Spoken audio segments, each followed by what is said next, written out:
You're watching the Action Sports Jax 24/7 network. Now it's time for the Brent and Austen Show. 29 hours from now, this stadium will be packed half and half, full of orange and blue and red and black. What a time it is in Jacksonville. The Florida-Georgia game, just one day away. Brent will join us from the Florida-Georgia Hall of Fame Luncheon in just a few minutes. Before we get there, Austen Lane is in the studio. What up, man? Not entirely locked in on Georgia, Florida as much as NHL hockey and animal videos. No, man. I mean, I got Georgia, Florida in one of my bets for Hard Rock. Ooh. So yeah, there's a little, teaser, a little spoiler for everybody there. I mean, listen, man. As someone who grew up in the Midwest, who grew up in Big Ten country, I have a definite appreciation for what Florida Georgia is. I told the story earlier this week. I had the crash course in terms of what it meant when I'm driving to the stadium on Tuesday when I was playing, and RV City was already locked and loaded and ready to go. I literally couldn't believe it. Never seen anything like it before. So, no, and I've been in around the festivities. I went to the Avett Brothers concert the night before, and then went through the tailgating and everything. That was cool. Nothing will ever beat the tailgating 2 nights before at the Landing. Okay, yeah, I can only imagine. I can only imagine how that was. Landing got wild now. Yeah. Yeah, I can only imagine. My mom has when she would go out the night before, not even go out party, but she would just go out the night before. When the Bears were in town, remember hearing somebody got stabbed? My mom was right by the incident when that happened, I guess. And she's yeah, I'm never going to Landing again. So yeah, Landing, we miss you in some ways we probably don't. But no, man, it's weird because I don't have a dog in the fight. I think with any rivalry game that I'll be tuned into, I just want to see a good or a great game. Mm. And it seems like even when obviously Florida maybe is a little bit of the underdog obviously here, and they have been the past, it seems like 4 or 5 years, sometimes they can at least put together a good game, or at least a good first half, right? So that's what I'm hoping for. I think, the script, if we can get into it real quick, for Florida is obviously we've seen Georgia get off to a slow start in plenty of games and obviously roar back in the second half. If you're Florida, I think your only way to beat Georgia is to have that happen again and be able to run the football so well that you're chewing so much clock in the second half to where there's not a whole lot the dogs can do. I don't think that's possible, because their key is obviously run the ball with ball and play action, throw it up to Dallas Wilson. Hopefully Lagway's on time and accurate with it, come down with it for big plays. Obviously Vernell Brown's out. But something's wacky is going to happen. I firmly believe that. Of course. So maybe something on special teams, or maybe DJ Lagway plays the game of his life or something like that. But at the end of the day, I think this is one of the undersold stories of this football game so far, because a lot has been made about Florida's defense, and rightfully so. But Georgia has the best offense that Florida has faced all year. It's time to start thinking in those terms. As far as Georgia, obviously, we always think run the football, play defense, and we know for the last couple of years that they've been able to score points, a ton of points. Yep. Stetson Bennett was putting up 40-plus a game, right? And I think we're seeing that again. The offense for Georgia is outpacing their own defense, and this is the best offense that Florida has faced so far. For anybody who's saying real quick that, hey, they'll hold them to 24 points because they've been holding everybody to 24 points. Possible. But I wouldn't be all that shocked if Georgia's able to put up 30, 31, 34 on them. You think Georgia's offense is better than Texas A&M's offense? I think it's right there with it. Okay. I think it's right there with it. Okay. Now, it's dynamic in different ways, right? I mean, A&M is... I watched A&M drop 40 points on Notre Dame. That's just what I'm going with. I would say that I would take Georgia to be able to put up 34 to 40 against Notre Dame as well. Okay. Now, again, Florida's probably the best defense that Georgia has faced. Sure. Actually, I don't think there's any doubt about it. I think Tennessee's is good. I think Florida's is better. I think Ole Miss's is pretty good. I think Florida's is much better. So it's kind of a battle, again, of strength on strength. Mm-hmm. Will you be able to watch it? I mean, yeah, you obviously will watch it, right? Yeah. I'll be locked. What time are you guys? So you'll get into Vegas before the game starts, obviously? We'll get into Vegas around – I don't remember the exact time, but I know it was before 3:30 Eastern. Okay, got you. So, all right, we'll see. And you're feeling good about it? Oh, I'm very confident. Very confident. Would you be confident with over the 7.5 on the spread? Confident? I did not take that. Okay. Just because I prefer to buy points anyways. Sure. But if you were to hand me a 6.5 point line and say either bet it or don't, you can't change it, I would take 6.5 all day long. Okay. All day long. Fair. So. All right, man. Well, there's your. I take it Stadium Pulse was dedicated towards.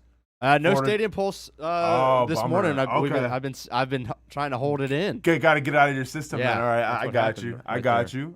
Happy Halloween, man. Happy Halloween. Are you doing anything for the festivities this evening? I'll be shooting high school football, so okay, celebrating the way I know how. Okay. So wait, did you shoot last night as well? I did. Man, got you working overtime. Yeah. What's the games tonight that you're gonna be shooting at? Let me pull up my email. Okay. Because last night I was over at Fletcher First, mm-hmm. and that was a pretty good game between them and Trinity. Mm-hmm. And then I made my way over to the alma mater, Providence, and I believe they got beat pretty bad by Bishop Kenny. I wasn't there long, and Bishop Kenny scored 2 touchdowns. Okay. We had one of those plays where it's did he catch it or did he make a football move or not? An unfortunate play for Providence on the goal line. Guy catches the football, makes one step, ball gets jarred loose. They call it a fumble. Okay. At the 1 yard line, Bishop Kenny takes over. Thought it was very unfortunate. Sucks, yeah. I was trying to show the ref. I'm just kidding. After the play, I will be at Fernandina Beach and Yulee. All right. Let's go, baby. That's gonna be at you. Okay, so you got to go to. I mean, that's close by. I got you. Yeah, I'm headed north. You go north, man. Have fun with that. Yeah. Boring drive, but have fun nonetheless. So you probably didn't get to watch the game last night then with Miami and. I would watch like the third quarter, and then by that time it was no reason to watch. Hey, I mean, I think it was over in the first quarter. I think Mike McDaniel was all but done. I agree. I mean, you saw, because once again, like you have to ask yourself what we're watching here last night. And by the way, how did the Harry Potter thing? Did you not have the Harry Potter night last night? Harry Potter? Nope. Okay, so are they waiting for you to be free, or did nobody was available? You know what I'm saying? Since you had to work last night, nobody was available, including Gotcha. myself. All right, so to be continued. But last night with Mike McDaniel, you're known for your offense. Mm-hmm. You're known for your innovative offense of throwing wrinkles and motions and things that maybe we haven't seen before. And last night, it was an absolute mess. There was wide receivers that were on the same page as Tua. There was running backs that weren't hitting the hole. It was bad. And if you watched the game, you saw the paper bags and the stands and everything. The fans are over it. The fans were booing them, and rightfully so. It was an atrocious performance last night from the Dolphins. And now the talk of the town is, Ravens are back. Lamar Jackson's back. Didn't really have to use his legs that much. Used his arm, and the Ravens are back now. And so I'm really curious to see if Mike McDaniel is going to be done, like, by this time, next week, or if they're going to ride out the season. But you have to make a change if you're in Miami, because it just goes to show you that I think he's lost all control of the locker room, and I think Mike McDaniel is a great coach in a lot of aspects. But I think in terms of rallying around a locker room who seems dejected and defeated already for, halfway through the season, I feel like he's not one of those motivators. So I think if I'm the Dolphins, I probably tear the Band-Aid off sooner rather than later. Well, speaking of making a change, I'm going to make a quick change right now to the scene, change the scenery. I like it. And I'm going to show you a beautiful scenery behind Brent Martineau. Oh, look at that. Oh, I thought you were talking about me. No, not quite. Behind you, mostly. Yeah. I just saw a dolphin swimming. No, you didn't. Nice. Not from all the way up there. Yeah, I mean, Yeah, how good are your eyes, you know? Seriously, it was like right here. I didn't. Behind it was you, right buddy. there. But so now, All right. like, I was messing around with this shot for a while. I was like, okay, do you want the downtown shot? Probably going to get me a little bit backlit here. So, do you care about that, Austin? Non-TV guy. Sure don't. No, Doesn't matter. I don't think anybody really cares, yeah. But you're all right. Okay. Or we could go with a little better lighting on Brent and just have like the ballroom as a background here at the Hyatt Regency. Henry, what do you think? Ballroom or like Riverview? Well, considering last time y'all were both live, I mean, 2 times ago, because yesterday y'all were at Best Bet and everything was beautiful there, the lighting at the final table and everything like that. But before that, when we had the awesome announcement about the Jacksonville Waves, it looked like y'all were in the Regency Library. There we go. So I prefer this shot right here, right now. Yeah, we'll do it. Well, maybe I'll keep moving it around depending on what the sun does behind me. But yeah, hey, lot you guys just got to there. Florida Georgia Hall of Fame Luncheon is what I'm at for today, and we're going to MC that. They're getting into just starting some of the festivities. It doesn't go until 12:30 today, but annual event. They've moved it here because of the stadium construction. It's usually in the club in the stadium. And, one other note, we keep saying this, but this thing's on the move for the next couple of years. So it's the last time in Jacksonville until 2028. And next time it's here, the new stadium will have been built and opened and everything else, which is kind of cool. So we'll get more into the game as you guys were talking about it. But just to pick up where you left off, Austin, Miami's a mess. I mean, I'm trying to think of the most messy team in the National Football League. I think they might take the cake. The Browns are often in this conversation with all their quarterback stuff. Might be Myles Garrett's displeasure. They can't figure it out offensively. The Jets have been in this, but they're coming off a win, so they feel a little bit better. They got their owner calling out the quarterback, but they're definitely in the conversation for the messiest teams. I mean, give credit to New Orleans. They stink, but they're not messy. Yeah. True. Yeah, I mean, if you're going to lose, I guess lose quietly, right? That's what they're doing right now. That's actually a thing. That's actually a thing. You don't want the drama. You don't want everything else. And Miami's had plenty of drama.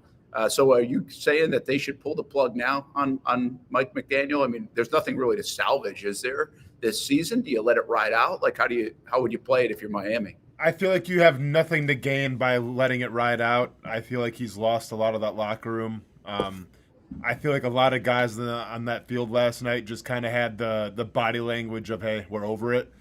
So I think it's one thing if you're a bad team, you're playing hard and you're just not succeeding. It's another thing if you're a bad team and you're just not putting forth, I think, the effort that you're supposed to. And that's what I gathered last night from the Miami Dolphins. I mean, they came out hot, and a few stupid penalties probably would have got them a couple touchdowns and made the game a little more competitive. But at the end of the day, performance-based business. Your team is not performing. It seems like they don't care. So, yeah, if I'm the Dolphins organization, I think it's time to make a change. Real quick, because I did catch this part of the game. I guess it was like 2 minutes left to go in the first half. It was the 4th down call when the Dolphins had it in the red area. It was 14-6, and they're going for it on 4th and 2 at like the 20-yard line. And they spread it all out, send Devon Achane out to the slot, and they run a slot fade. That was the goal, yeah. Yeah. And he's lined up against Kyle Hamilton.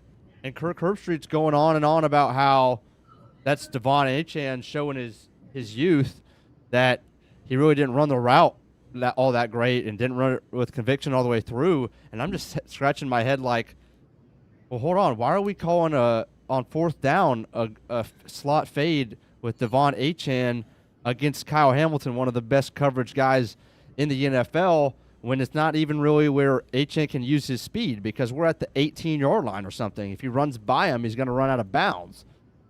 That's a foot, half a foot of a height advantage. There's no weight strength advantage.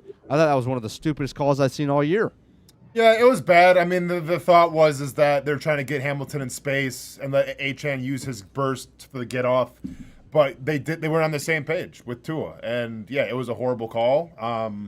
I don't agree with it either. I think on a 4th and 2, I think you talk about a lot of motions and just getting Achane the ball, and whether it's a pitch, whether it's a little bubble thing, but like the dude's super dynamic and explosive, and he can get you 2 yards.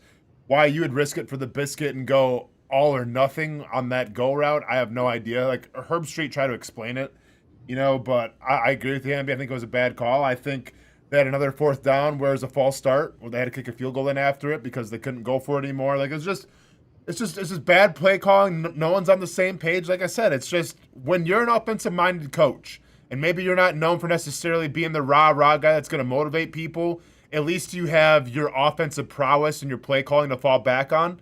Well, you've lost that now because everyone's questioning your play calling and everyone's questioning what your offense looks like. So once you lose that, I feel like it's time to go in a new direction, unfortunately, because I like Mike McDaniel a lot, man. It's just he's not working anymore there in Miami. Yeah, by the way, if you look at what Miami's done, twofold kind of question here, what the Ravens are doing, also what the Miami Dolphins are doing. The Miami Dolphins, to me, tried to do a little bit of what the Rams did, Austin, where they just loaded up on star players, right? They went and got Bradley Chubb. They go get Jalen Ramsey. They go get Tyreek Hill. They obviously drafted Waddle. They've got Tua. They've got all these, like, the big-name guys. And then they add around them, and it looks like they're adding some pieces. They didn't really figure out the offensive line very well, in my opinion. And then guys like Jalen Phillips have just been okay. So like I got a lot, what looks on paper to be a lot of good football players. And it felt like they were doing that Rams little blueprint of, all right, let's load up. Let's make a run here. It's been a bit, and we got to go chase down the Buffalo Bills. And it just has not materialized from a lot of different ways. And now they're in a spot where now you start shedding these guys, or what's the future look like? And how many guys do you have? Once you take away all those stars, how does Tua look?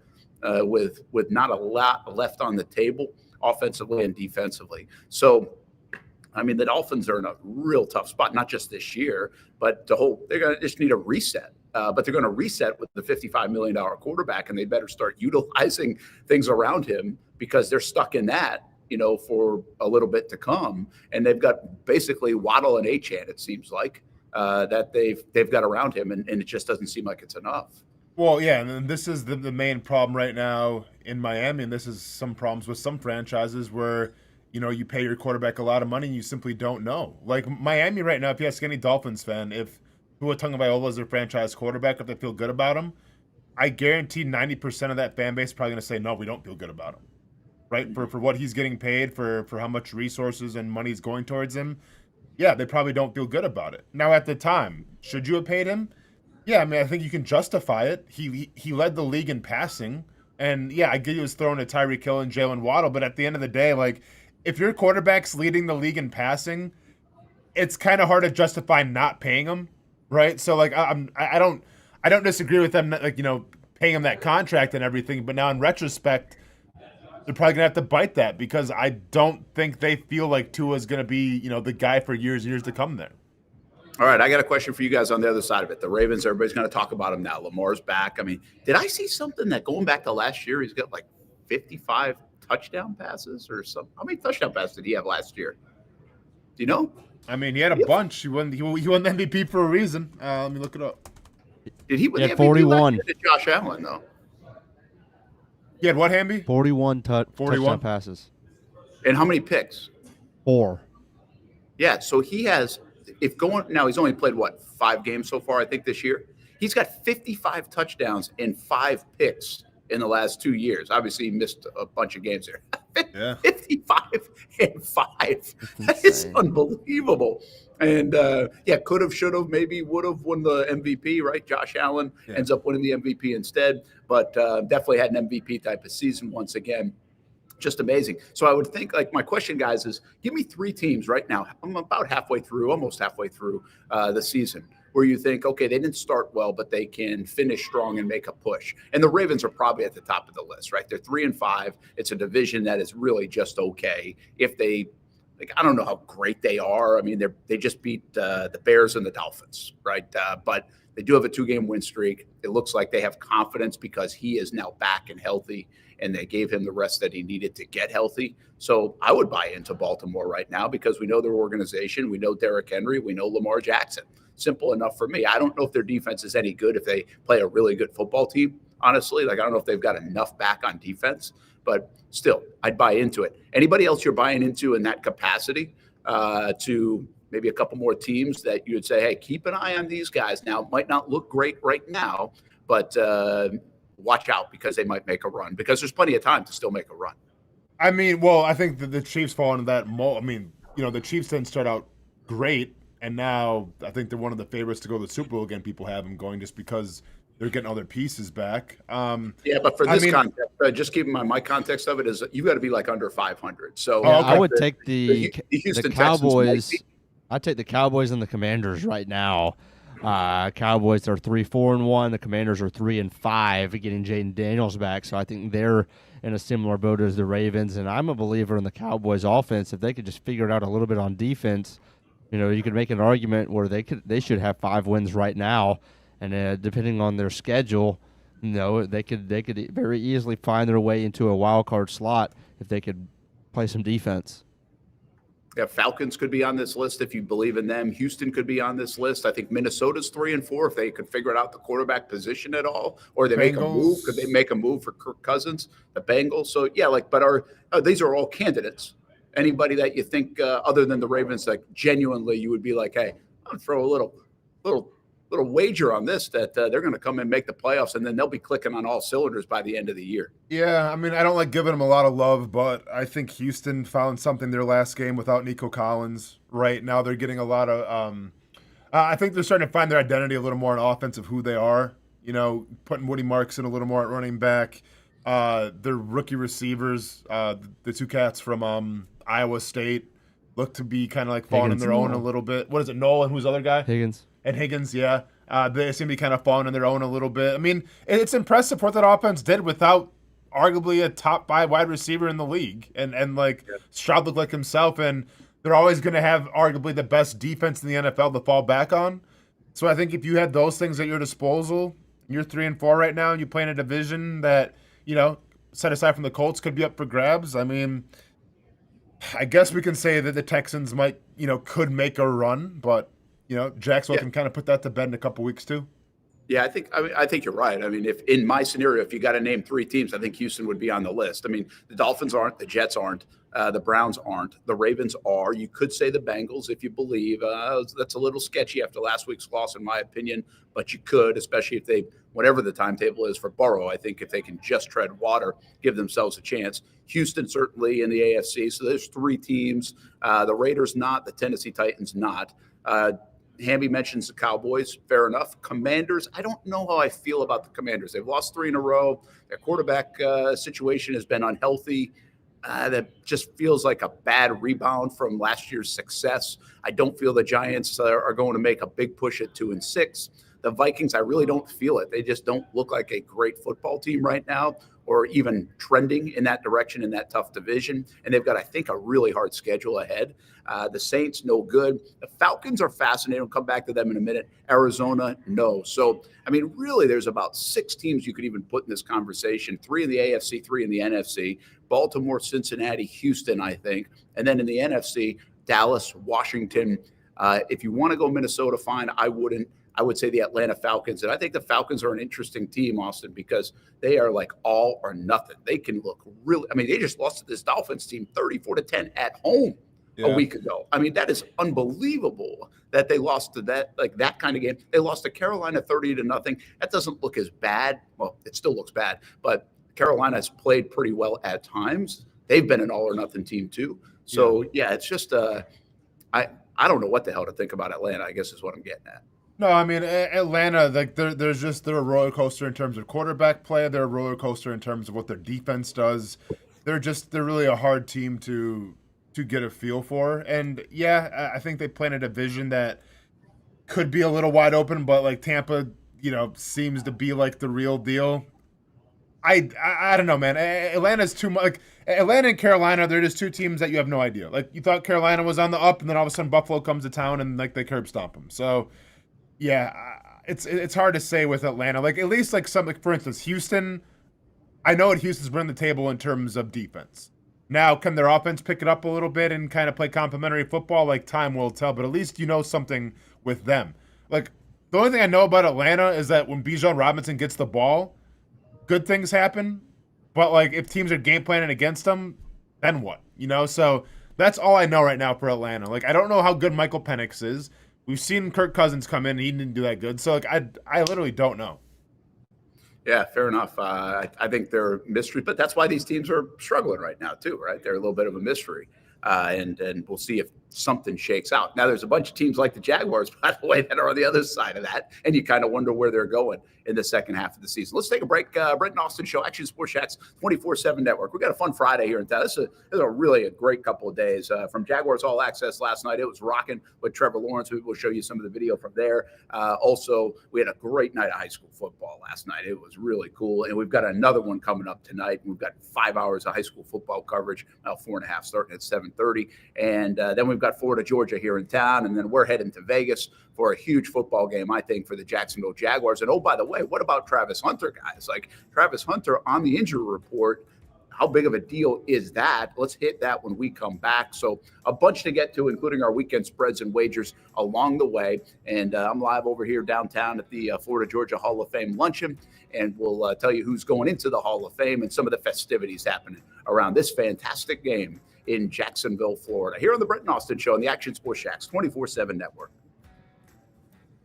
When it's time to get a new car for anyone in your family, just remember, nobody but Nimnick, the #1 Buick GMC dealer in Jacksonville. Get the latest price breaks on 2023 and 2024 models or the newest 2025 vehicles in the showroom on Phillips Highway or shop online at nimnickbuickgmc.com 24 hours a day. GMC Sierras, Yukons, and the redesigned Acadias, or get the all-new redesigned line with Buicks. It's nobody but Nimnick, and part of the reason why is this is a first-class buying experience here at Nimnick Buick GMC. You're not just a customer, you're a friend. This is about getting a vehicle that best fits you and getting you on the road, and also helping you and your family down the road. Nimnick has a treating you right guarantee, courtesy, respect, fairness, and most Buicks, GMCs, and Jacksonville's only Car Bravo dealer, nobody but Nimnick. Who has put in the most years and stands behind a better experience? Nobody but Nimnick GMC. We are professional grade.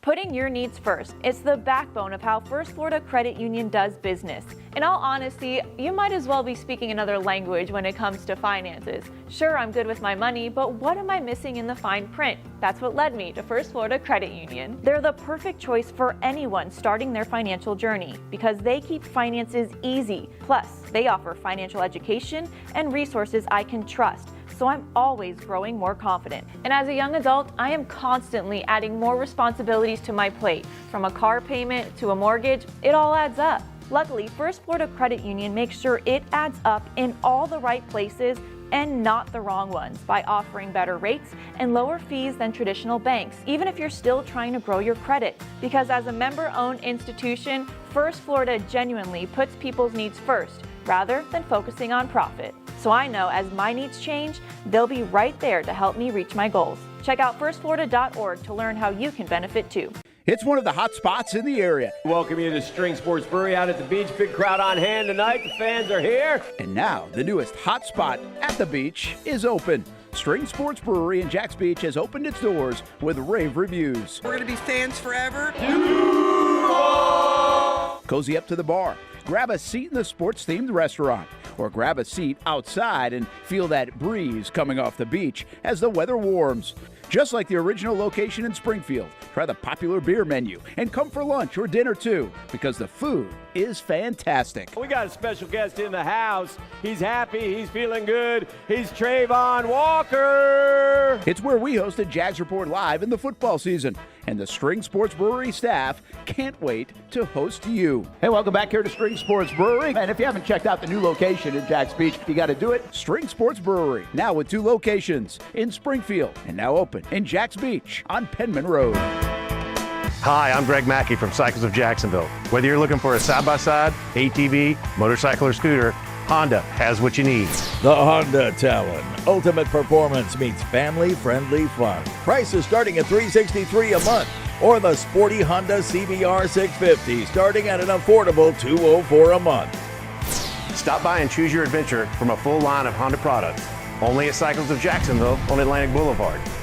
Family owned and operated since 1983.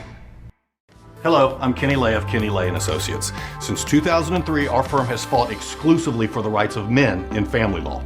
Divorce, modification of child support, alimony, custody, and more, all for men. A father is vitally important to a child's life, and being a man is not a reason to pay more in child support or alimony. I'm a single father. I get it. If you have a divorce or other family law issue, contact Kenny Lay & Associates at divorcemenonly.com. CGC Water Treatment and Plumbing is taking their 75-plus years of expertise and expanding to CGC Home Services. Water treatment and plumbing is still a big part of what they do, and now they can do even more for you. Home services like kitchen and bathroom remodeling, showers, sinks, faucets, toilet repair, backflow testing, and the list keeps going.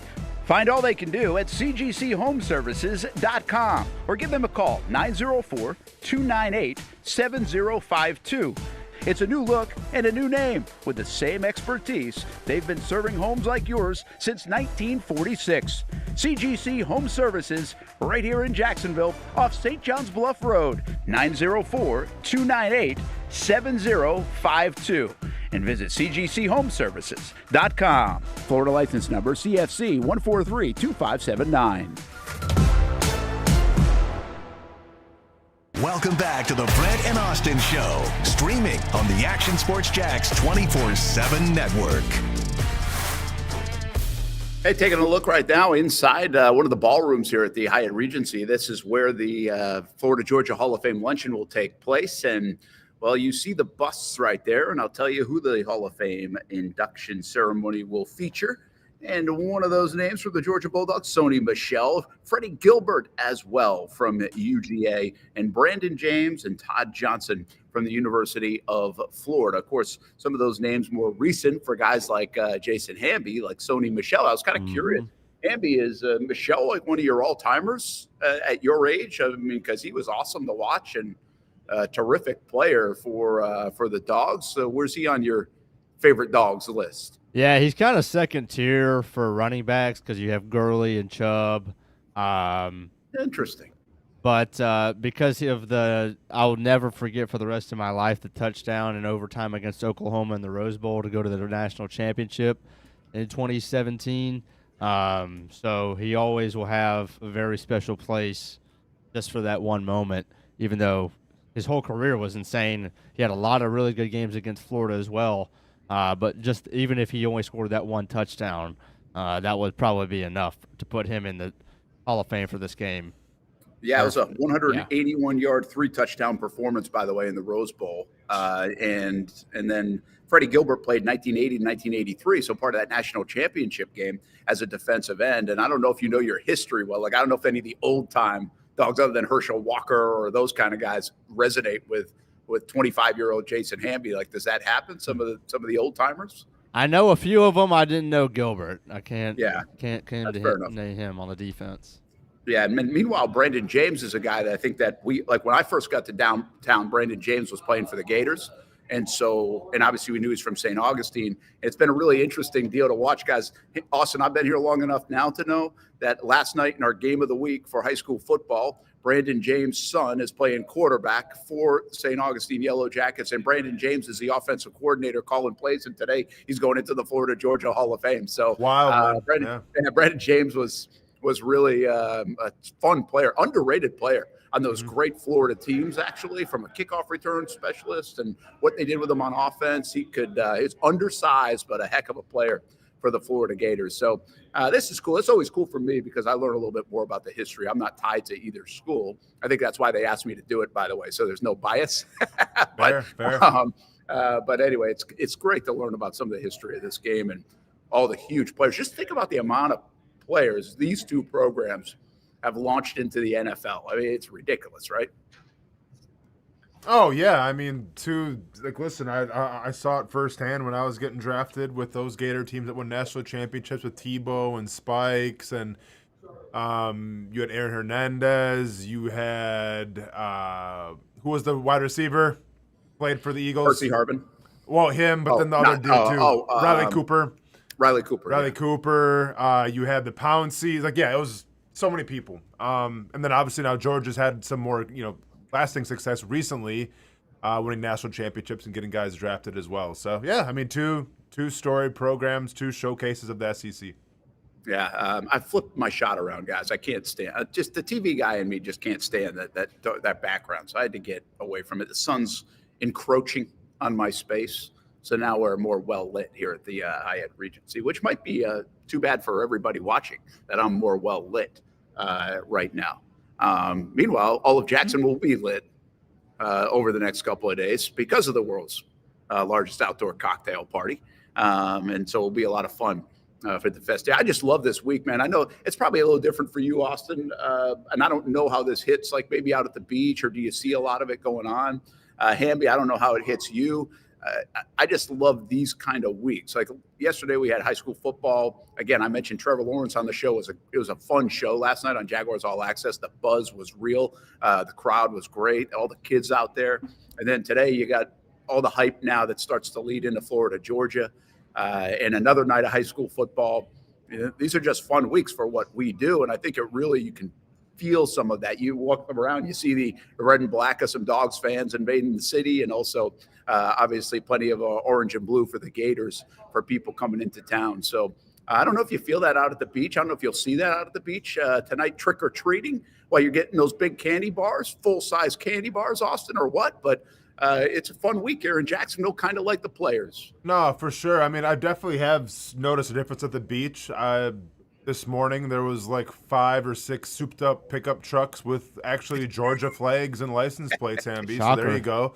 Riding around. I don't know what the deal was. I don't know why they're riding around at 7:30 in the morning, but yeah, they're doing their thing. Flags, waving proudly and everything. So you can definitely feel a little bit of it at the beach. But what I appreciate about this time of year, and it's right around Halloween, it's fall, and even though leaves don't change colors around here, like the weather gets different. Like to me, this is football weather now, right? Yeah. Like if you have this game when it's the first week 1 or week 2 when it's 100 degrees outside, like to me that's never been football weather, right? Like when it starts getting a little chilly, when you start bringing out the hoodies, to me that feels like football weather. So I like how you're starting like this part now of the season with a giant, rivalry like Florida Georgia, because like it's football weather and it's like football season now, and it's a football rivalry. So why not? Yeah, you said it too, man. And really, we don't always get great weather. We've done this game and pregame shows in 90-degree heat here. Yeah. I remember more of those than actually unbelievable weather, but I actually think the last few years has been pretty good weather. And then you could get some super rainy weather and wet and from time to time. Though if you go look at Mike Bursch's 7-day forecast right now, it's like 50s at night, 72, 73 during the day, sunshine all the time. I mean, we are living in a time right now, man. Soak it up. Like this is beautiful. Good stuff and nice little crisp air for high school football. There's something about that feeling, especially if you're from, I think, outside of Jacksonville, because that's probably the feeling you miss the most, that change of seasons that you get in other parts of the country. And, man, it's a great time for it. So, hey, I can't believe we took 40 minutes to get here, but how significant, in your opinion, is Travis Hunter showing up on the injury report yesterday? So just to explain this to everybody, and I don't want to sound the alarm here, but I also think it's worth noting, and this could be a development, that Wednesday, Travis Hunter practiced, no problem. They got other guys out there, obviously, that are limited in practice, like even De'Ami Brown and Brian Thomas Jr., Jordan Lewis. Eric Murray did not practice. So everything else from a Travis Hunter standpoint was fine. Then yesterday, he shows up on the injury report when it comes out. The injury report comes out a little bit later because you're playing a West Coast team. And so this was about early evening where it comes out, and it says knee injury and limited in practice, which basically means sometime in that practice session, he got banged up, felt uncomfortable. What's the severity of that? I don't think any of us really know. Hard to tell, but definitely raises some red flags now, Austen, with all this talk about how much we think the offense is going to shade his way coming out of this bye week and get him the football more. And now there's a big concern of how healthy he is going to be. And I think today's injury report will tell us the story. I doubt Liam Cohen says much about it today because he just hasn't addressed injuries very much. And I haven't found that yet, so maybe that's even happening right now as we speak. What level of concern do you have now, seeing that on the injury report for Travis Hunter in a speculative way, I guess? Yeah, I mean, there's definitely some level of concern just because this is a guy that you're trying to count on to play both sides of the football, right? And once again, we're going to talk about things we've never seen before. Well, if you're Liam Cohen right now, how do you handle a guy who, and once again, we don't know the severity of this injury, but how do you handle a guy that is needed now on both sides that we thought was going to get more of a run, especially on offense? And now it's like, okay, well, he's a little banged up. Like, do you – because, I was thinking, okay, it's after the bye week. This is where you need him. Like, make a push for the playoffs. Turn it loose. And now it's like, okay, well, he's human. He's not Superman. He can get hurt. So now do we have to look at it and be like, okay, we gotta taper off a little bit. We gotta ease him in. I don't know, man. I mean, I'll be honest. I don't like it. If this means that he's got to play primarily on offense and defense takes the back seat, so be it. But I do think, especially if you're game plan on the Raiders right now of what they're good at, what they can do, and where you can beat them, I do feel like he needs to be more used on offense for this game than defense. Yeah, and I think that's what everybody's got in their mind. We've been going back and forth all year about it, right? Like, is he going to play more defense, going to play more offense? What's it going to be like? Heck, we even suggested, could he go on match up against Brock Bowers if you wanted to on defense? I mean, he can do just about everything. But I think the main focal point coming out of that game, getting the ball in his hands, the targets that went his way against the Rams, even though it was in the second half, what he was able to do to get a 100-yard game. We know there's more out there through the first 6 games on offense that just hasn't been connected on with him and Trevor Lawrence. So now, and with the struggles of Brian Thomas Jr., I mean, listen, that's part of the story. I mean, part of the story, the struggles of Brian Thomas Jr. until he gets rolling again. I think this had all signs of saying, all right, we're going to feed the guy. We're going to get him the football. And that could still happen. Again, that's why I don't want to be crazy about this. I don't want to be over dramatic. I just now think, okay, the watch is on. This becomes a story here over the next couple of days. Again, I haven't seen anything yet, and I don't think Liam Cohen's going to actually say anything. He's so transparent about everything, and we've kind of joked about this, but he does not say anything about injuries. He will say, I guarantee you, his line, just keep an eye on the practice report today. That's what he'll say. We'll update it later today, something to that effect. And that's what we'll have. And my guess is it'll be somewhat limited again and questionable maybe, or maybe it's full go. Who knows? You got to put these guys down when they get dinged up. It's not like you're not supposed to be able to hide it or anything like that. So maybe this was just a letter of the law type of deal where he got banged knees with somebody. I have no idea. But we'll keep an eye on that because that would not feel good. Let's just say that. There's a decent feeling in Jacksonville right now that they're playing the Raiders. You got 10 games in front of you. You're in the playoff mix. You find some things to work. You're refreshed after the bye week. There's a lot of hope in all of that right now that the Jags are going to figure it out. I think sometimes that's a little bit of false hope because you can't just like snap your fingers and figure it out.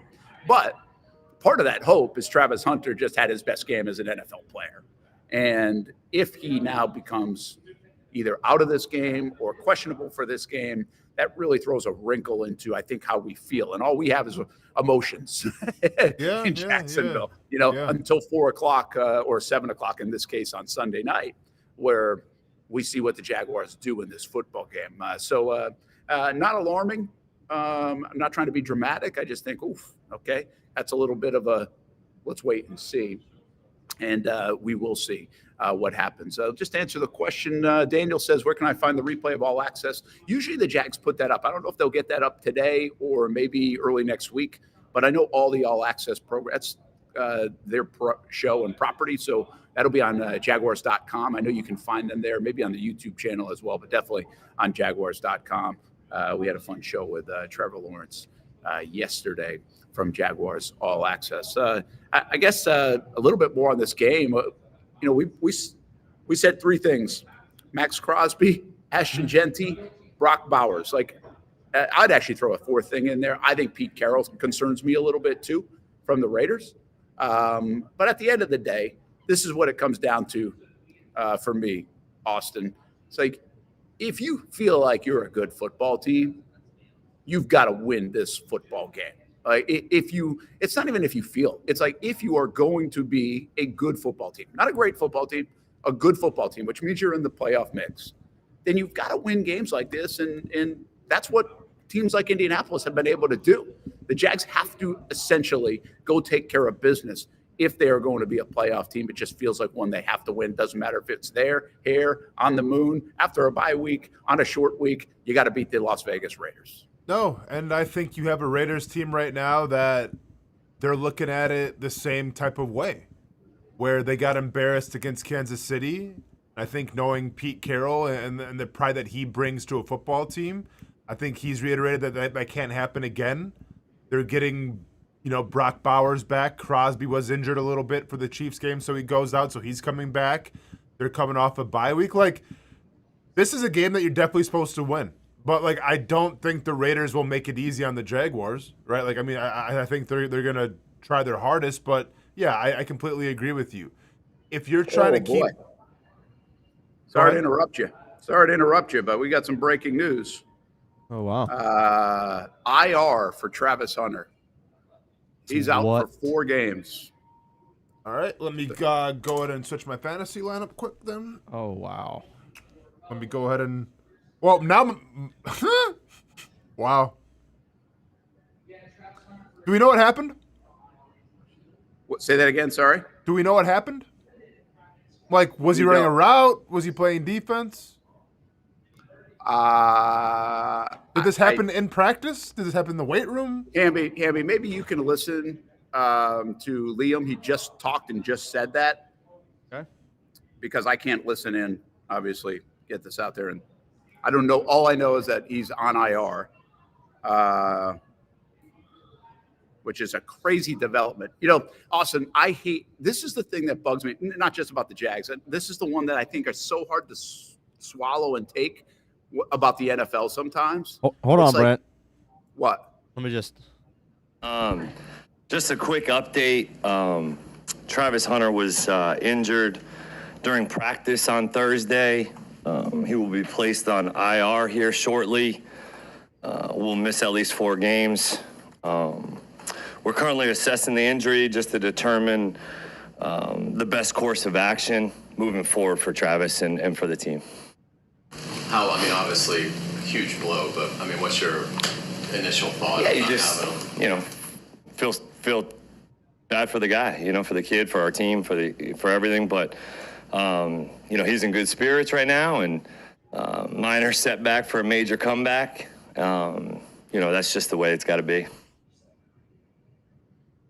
Wow. All right, Hamby. Get it out. Panic button. Get it out. Let's go. Yeah, it's out. Got it? Yeah, it's out. Bring it up. Yep. 2 of them. Now. Please. Need them. Need them right in my face right now, please. Oh, where'd it go? Hurry up, please. Make haste. Anytime now. You're going to have to wait on it. Okay, I'll wait on it. I buried it because I was so confident. Oh, Brent. Oh, man. We were all confident, weren't we? We were Raiders. Hey, come on. We're not worried about it. Yep. Here we go. Yep. Now we're back. Couldn't even have a good bye week, could we? We had to come back in, and now all of a sudden, there we go. Let me go ahead and Let me go ahead and butt that. All right, we're back, Brent. Yeah, sorry, got a lot going on here as we dissect this. This. Is that what they said? It was a non-contact injury, guys. I guess some other folks heard it. Oh, man. I didn't. I don't know. That sounds like season ending. Well, yeah. That's well, who knows? I'm not going to speculate on that. It was interesting to hear Cohen say. He just said, first of all, they're putting him on 4 games, so they know something's up, and then they're going to figure it out with more testing. And if it's a knee injury, your mind can wander to everything. I'm not going to do that.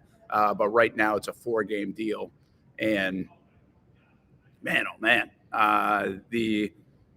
what a blow! That's what I'm talking about. I just was talking about that also. I was like, what the feeling around here is like, okay, let's go. We're about to get the next stage of Travis Hunter, and now we get this news instead, which I think has to just punch you in the gut if you're Liam Cohen, the front office, the Jags football team, and This is not good. Now the Jags have to find a way to overcome it, but it just doesn't feel good at the end of the day. People will say the season's over. I don't know if the season's over. I mean, people get hurt in the NFL. Like, I'm not going to sit here and tell you the season's over, but I'll tell you this: they need guys to start stepping up, like Brian Thomas Jr. No more of this inconsistent play. They need to lean on the run game. They need to get Brenton Strange back sooner than later. Like they now need some things to go their way because you don't have this what if, hey, we still got this, right? Well, this guy's still going to do this. Well, that's off the table, at least for the next month. And who knows, perhaps the rest of the year, even if he does come back, what's it going to look like when he does come back, and how much does this slow the development? So gut punch on so many levels. I'm sure the national guys will run with, man, you traded up to get all that, and look what you got, a half a season out of them, and that's it. That's part of the story here, but probably a part of a bigger picture story when it comes to Travis Hunter, that the Jags aren't going to get a full season out of him in year one for everything they gave up to get up to that number 2 overall pick. But right now, it's about right now, and this really hurts the Jaguars as they've lost 2 in a row and are squarely in the playoff mix. Yeah, I mean, like, listen, I don't think the season's over by any means.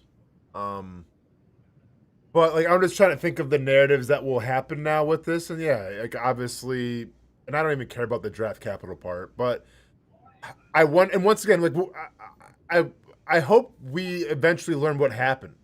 Like, if this was a contact, I mean, I guess it was a non-contact injury. Okay, so then I think the narrative is going to be, well, can he sustain an entire year by playing both ways, right? Like, that's going to be brought up now. So, like, that's going to be a topic of conversation for next year, depending how serious the injury is. Do they have to maybe take a look at things and say, okay, well, can he actually go, and play both sides of the football? Which I think he can, but now it's showing that this guy isn't superhuman. Like, he can have an injury like anybody else can. Hopefully it's not that serious, but I don't like the phrasing non-contact injury, so we'll see with that. I think now you have to ask the question of, if you're James Gladstone and company, do you like what you have? Are you confident with what you have if he's going to be out an extended period of time, or do you need to try to go get somebody real quick? Like that, that's a discussion, because I think right now where you sit, like, you're in the playoff picture, right? Like you're in the wild card picture. So do you risk some of that capital and go, okay, we have Brian Thomas Jr., but is he fully trustable right now? Probably not. Parker Washington, okay. Brenton Strange, we're not sure how long he's going to be on. Like, we need another weapon. So do you take some of that capital and go, let's go get our top guy and try to go to the playoffs? Again, I hate the fact that this is in practice. You get hurt so much in games. You get hit so hard in this sport, and I can't stand what it's like for everybody, for all these guys, for anybody who plays, that it happens in practice, It's just like, man, oh, man, you're not even doing much in practice. Like, it doesn't feel like you're doing that much in practice. And that's where this comes. So, I don't know, Austen, how do you answer that question? I mean, you just raised it. Would you do it? Like, if you're James Gladstone, I was really thinking they've got till Tuesday on the trade deadline. I'm pretty sure they were thinking, like, hey, let's see what happens Sunday. I mean, if we win, we're 5-3. Maybe we go get somebody else. Maybe we go get some more pieces. That's 8 games in now. Do you go get that right away? Do you still see what transpires on Sunday first? If you're 4-4, you just lost your first round draft pick and you've lost 3 games in a row. And specifically, if it doesn't look good, do you start mortgaging other things to win right now? Or are you just not a good enough football team to make a run anyway? So you stand pat. I mean, there's a lot of things that enter up. And now this clock gets sped up a bit because the trade deadline is 4 o'clock, I believe, on Tuesday afternoon. Yeah, I don't know, man. Because you lost your best wide receiver, but also your best cover corner. So, like, how do you approach it? Like, I think you need more help on offense than you do on defense, and you need help both ways. Don't get me wrong. But if this is about Trevor and trying to get him to play to his best abilities, then yeah, I think you try to go, because once again, like, you can sit here and say right now, if you're a Jaguars fan, okay, just sell. Like, it's over, right? The Colts, for whatever reason, are playing out of their minds. You're not going to win the division. Like, and I get there's a lot of that haste decision-making right now. But the way that I see it is you're battling the Chargers and maybe 2 other teams for that wild card spot, at the minimum, We'll see how the division shakes out. So got to play the Colts twice. So if that's the conversation, then yeah, Brent, I would probably try to go get somebody. I would, because once again, regardless if they end up going to the playoffs this year or not, we really need to know how good Trevor Lawrence can be, I think. So, like, if that's still the conversation, then let's give Trevor Lawrence what we can to help him out and be like, all right, man, we got you this guy. Hopefully he can help you out. Yeah, it was a non-contact injury, by the way, if you're just jumping in on Brian Thomas Jr., according to Coach Cohen. His line on was Travis Hunter. What did I say? You said BTJ. BTJ. Oh, sorry, on Travis Hunter. Brian Thomas Jr. is fine. I just read something on Brian Thomas Jr. said that Liam Cohen said he had his best practice of the week. I mean, of the year this week. This was his best week of practice. So I guess that's good news. But yeah, this so non-contact in practice yesterday, just to pull everybody back up on it. And he was asked if they make a run in January, would he be available? And Cohen said, we're still evaluating it. So how long term is, again, like this feels like we know what it is, right? They didn't put him on season ending IR. There's something to that. So there's a little bit of hope. Usually, hey, Austen, from right away, like I know this from being around doctors or a little bit around the NFL, that they can tell right away if it's like an ACL type thing, usually. So if they know that, then would they automatically just say, hey, season's over? What are they reevaluating still? Now, maybe it's close and hard to figure out. I don't know. Maybe, again, I don't want to speculate on the actual injury. I'm just saying we know for a fact when the doctor goes out on the field and someone goes down on a knee injury, they usually can tell, like, in the instant if it's an ACL or not. And so if it was an ACL, then why wouldn't they just put him on season-ending IR? Like, because you're not coming back from that, right? So that's my only thing that I'll somewhat say about an actual injury, because otherwise it doesn't look like they know fully, which means we don't know fully. But I think your scenario is so fascinating on what the Jags should do here, because they're in a tough spot. And I also think, what would you suggest they need more? Help on the offensive end or covering what he does on the defensive end? I would think offense. Gotta be offense. I mean, it's more on the offense. Yeah, no, without that offense. But guys, and once again, I'm not trying to like be the bearer of bad news here. I mean, we've already got enough, I feel like, today. This isn't good for a lot of reasons, and I'm trying to like look past this season. There's going to be conversations if he has to play one side of the ball. I guarantee you. There's going to be conversations that are going to say, okay, was this too much for him? Yeah, he did it in college, but being a non-contact injury and everything, do they just have to keep on one side of the ball because they can't risk this again? Now, like, and I'll be honest, but like, if this was an MCL, what is it? Maybe 4 to 5 weeks. Liam Cohen would have easily said, okay, yeah, I mean, we're confident he'll be back for the playoffs if they make the run. The fact that he said that he doesn't know, like, it's not an MCL, because if it was, he would have said he'll be back. So it's worse than that. Now, I'm not a doctor. I'm not going to speculate or anything, but I can speculate and say it's worse than an MCL. And if you want to put your doctor cap on and say, okay, well, what else could it be? I mean, you got meniscus, you got patella, you got LCL, you got ACL. Those are all bad, right? So that's how I feel about it. And once again, just reiterating, there's going to be the conversation now. A guy who we all thought was going to change the game and everything, and offense and defense, and be this unicorn. Now the conversation's got to be, okay, was it too much? Do we got to pull him back? Because he played one side of the ball, and it sucks. Yeah, I mean, there's no other way to say it, guys. This is brutal. I mean, this is brutal news for the Jags. Again, in my mind, it's so different if it happens at a game Sunday or practice on Thursday. I mean, I don't want to go into all these bad Jags stuff like, oh boy, the Jags are cursed and everything else. I mean, they just lost one of their best players on the bye week. They just lost one of their best players on the bye week. They didn't even play. And right when this thing's starting to turn, he has his best game. You can now say he's one of the best players on their football team on both sides of the ball. That's the debate. That's what you went and got him for. Now you start to feed him a little bit more. There's been a lot of praise about, hey, this was a good way to ramp him up. And now it's starting to take form in the middle of the season. And now it's going to start to take off more. And just what you need with some of the other stuff struggling. And then the juice that he brings on the field that we've talked about for months and months and months, that was very important that he added to this football team. Like all that just boom, at least for the next, again, month. We'll go with what IR means. That's for at least the next month. And by the way, it's a month where now you've got the next 3 games that I think are massive. The Raiders at Houston and the Chargers at home before you get to Arizona and Tennessee. 4 of the 5 games on the road, by the way. I don't care who you're playing in the NFL, 4 out of 5 on the road. So, I mean, now you add all this up, and it's just hard not to think the bad way about all of this. And how do you overcome it? Like, how do you overcome this if you're Liam Cohen, if you're this Jags offense in particular?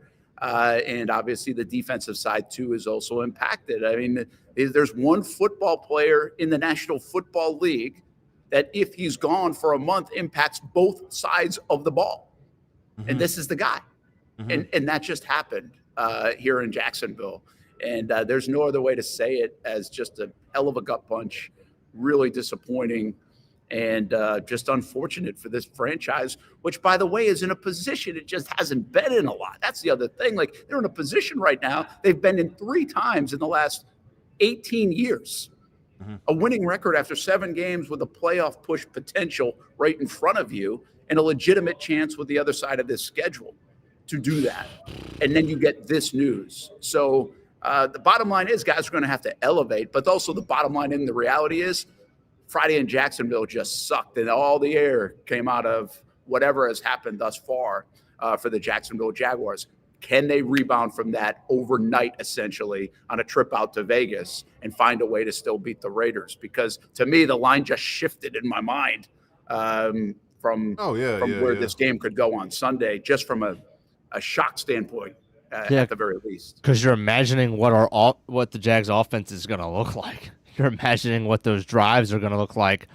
Got to run the football, man. What do you have? And, you do want to point out that this is exactly kind of why you brought in Liam Cohen and why he was such a hot commodity, because not only did he do it just in general, have a great offense with Tampa Bay last year, but he also did it, sometimes in spite of Mike Evans and Chris Godwin. Obviously, the game where both of them get hurt, they can't come right back, and K. Dotton looks like the best tight end in the NFL.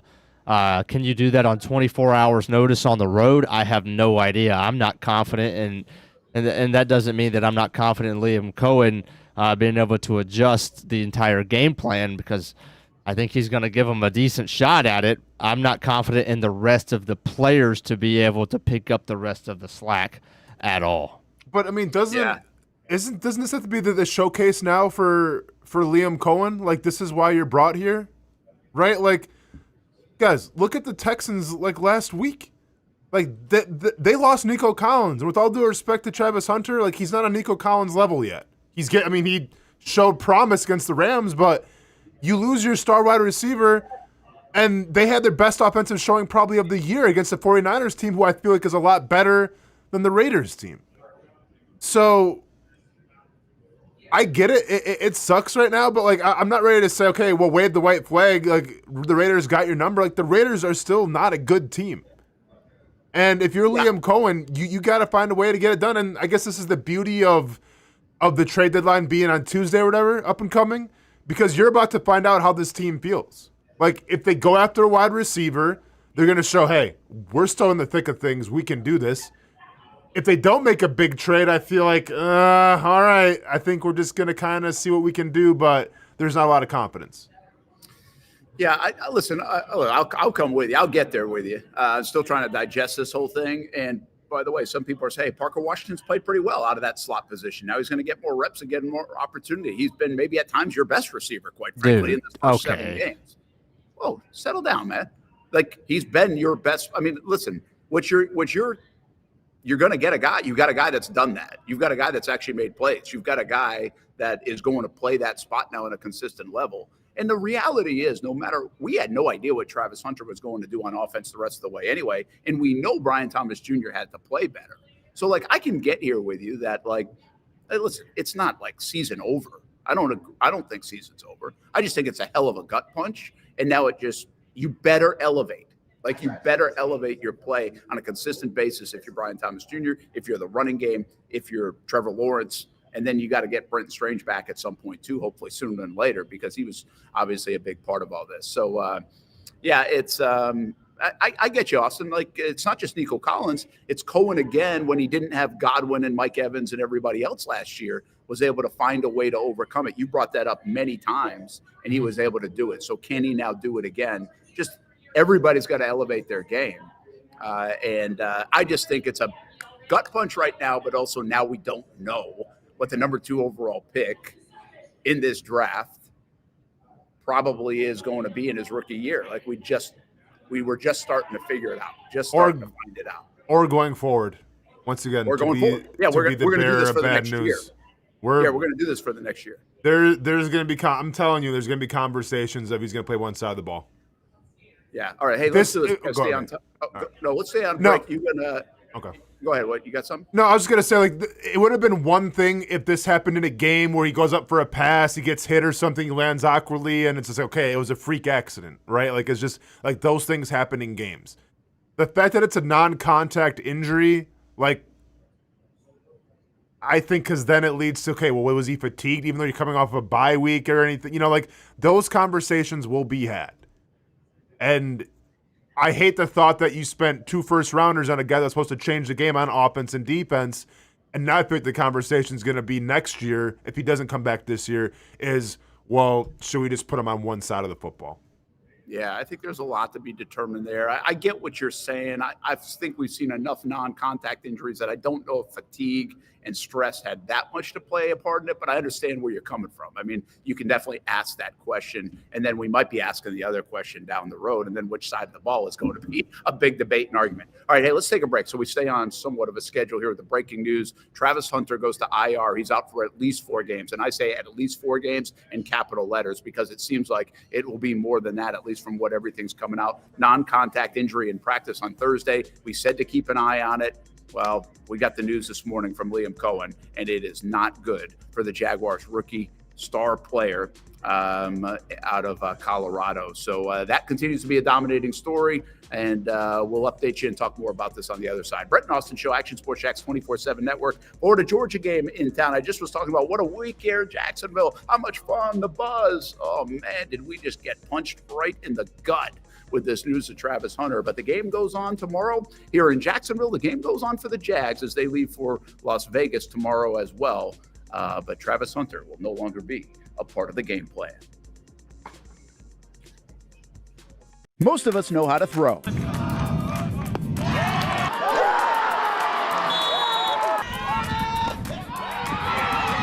But you need to know what to throw. I'm not talking about footballs, baseballs, softballs. We're talking about those items you need to recycle. Republic Services explains it easy. Recycling simplified. 1.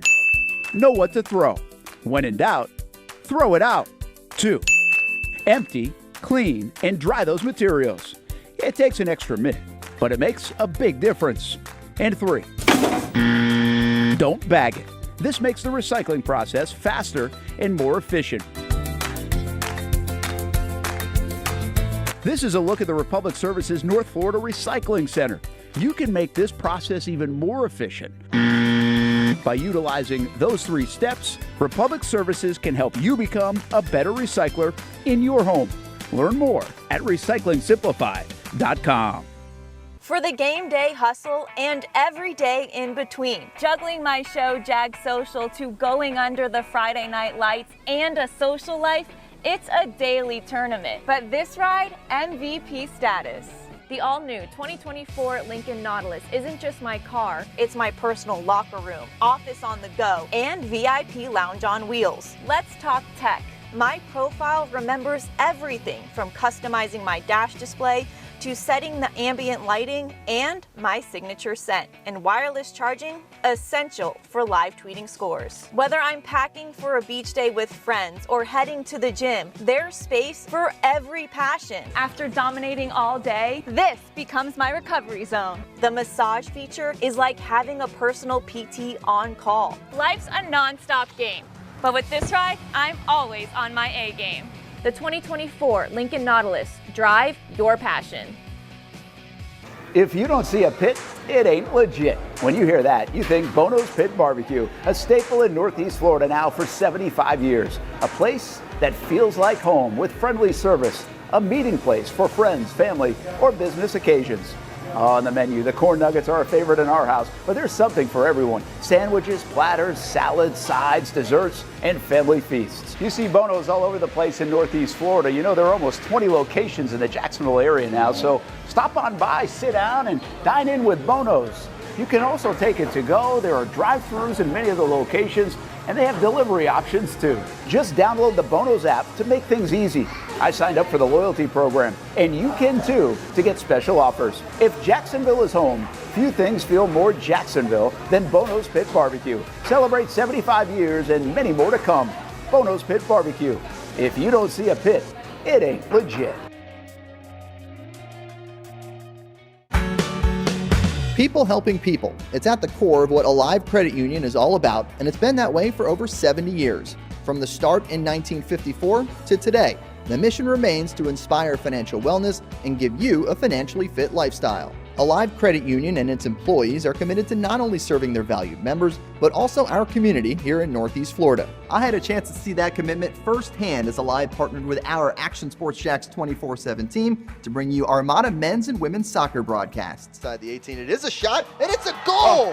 Chloe Chivers! And that connection to the community continues with Alive Credit Union's support of the Police Athletic League of Jacksonville. Alive Credit Union's commitment to our community also involves serving the financial needs of all first responders through the recent merger partnership with City and Police Federal Credit Union. Join the community and become a member of Alive Credit Union today. Find out the many ways you can be inspired in financial wellness at alivecu.coop.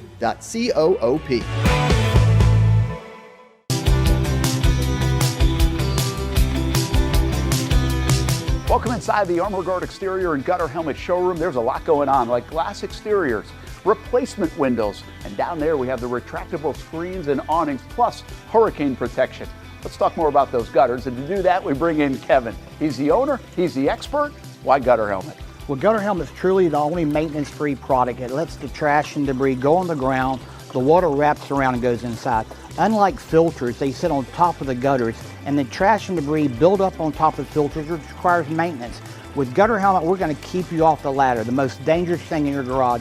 With Gutter Helmet, you'll never clean your gutters again. So get off the ladder and put on the helmet. Gutter Helmet. Get a free estimate at gutterhelmetofnorthflorida.com. You can also call 904-762-7779 or visit the showroom on St. John's Bluff Road in Jacksonville. Welcome back to the Brent and Austen Show, streaming on the Action Sports Jacks 24/7 network. Welcome back to the Brent and Austen Show on a Friday. Hope everybody's having a good Friday. At least maybe you were. Hope you were up until the last 20 minutes or so where we just got the breaking news. Travis Hunter has been placed on IR, says Liam Cohen in his Friday morning press conference down at Jags HQ. You're taking a look at our weekend spreads that we'll get to in about an hour or so. Got a jam-packed weekend full of good college football and NFL football. I'm very interested to see how much, if any, does that line move down there at the bottom. Jaguars are a 2.5-point favorite as of right now, going to Las Vegas. Will that hold? Will it change with the news of Travis Hunter? I would be shocked if it doesn't. Oh, yeah, it's changing. Yeah, I mean, I'm sure it's already changed already. I don't know, man. I mean, listen. Brent's not here right now, so I'm just going to freestyle. We seriously need to start having the conversation of curses around this team. Not even exact. Like, I'm to my limits with this team, Hamby. Mm-hmm. When it seems like he might have found something, things are going good. Here's a non-contact injury, right? So I don't know if we gotta get some sage together. I don't even know where to get that. I guess Amazon, Hamby, look it up for us during the next break. Okay. Let's get some sage. Let's start burning some of the bad vibes outside that stadium, that facility, the parking lot. I don't know. I don't know if the stadium was built on an ancient burial ground and that's what's happening. Because it's more than just sports now. Like, there's bad juju. You know, there's bad juju. Like if you want to look at the past decade, bad juju, right? Like if I have to go on a different sports show now and be like, hey, what do you think of the state of the Jaguars and what do you expect? I mean, no, bad juju. That's all it is. I don't need to give you my expert football opinion. Bad juju. What's going on right now? And maybe the new stadium getting constructed is going to help things out. But we got another year next year. That's all I can say at it, Hamby. Like, that's what makes me feel better. Because when you think about, once again, I have gallows humor where I'm just going to, I'm going to laugh this off until I start crying. Mm-hmm. I feel like that's what a lot of Jaguars fans do. It was just, it was supposed to be the step forward with Travis Hunter. I think being featured a little more on offense. And when you talk about that, I think you were going to see Trevor Lawrence find a new sense of confidence and everything. And now you lose a key cog in, I think, of the life force that was going to make the offense run. I think the life force that was going to help your defense out.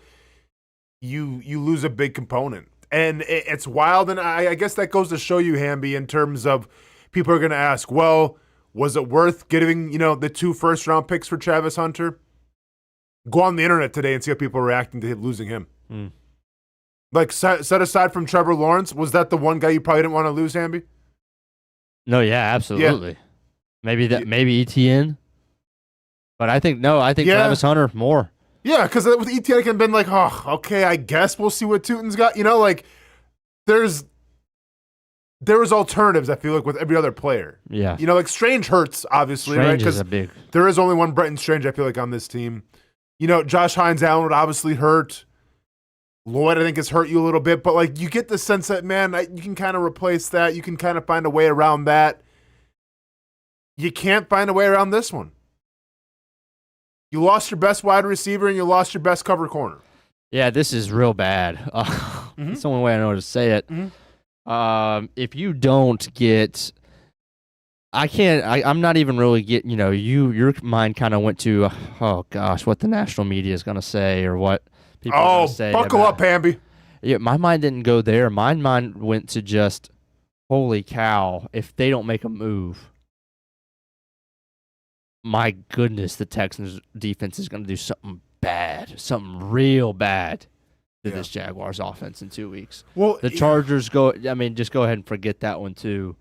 And I wouldn't have guessed that a month ago I would have been saying Travis Hunter is that important to this Jaguars offense simply because about a month ago, we're still worried about him just getting lined up on time. Yeah. I mean, let him take his time, right? I mean, Strange is doing his thing.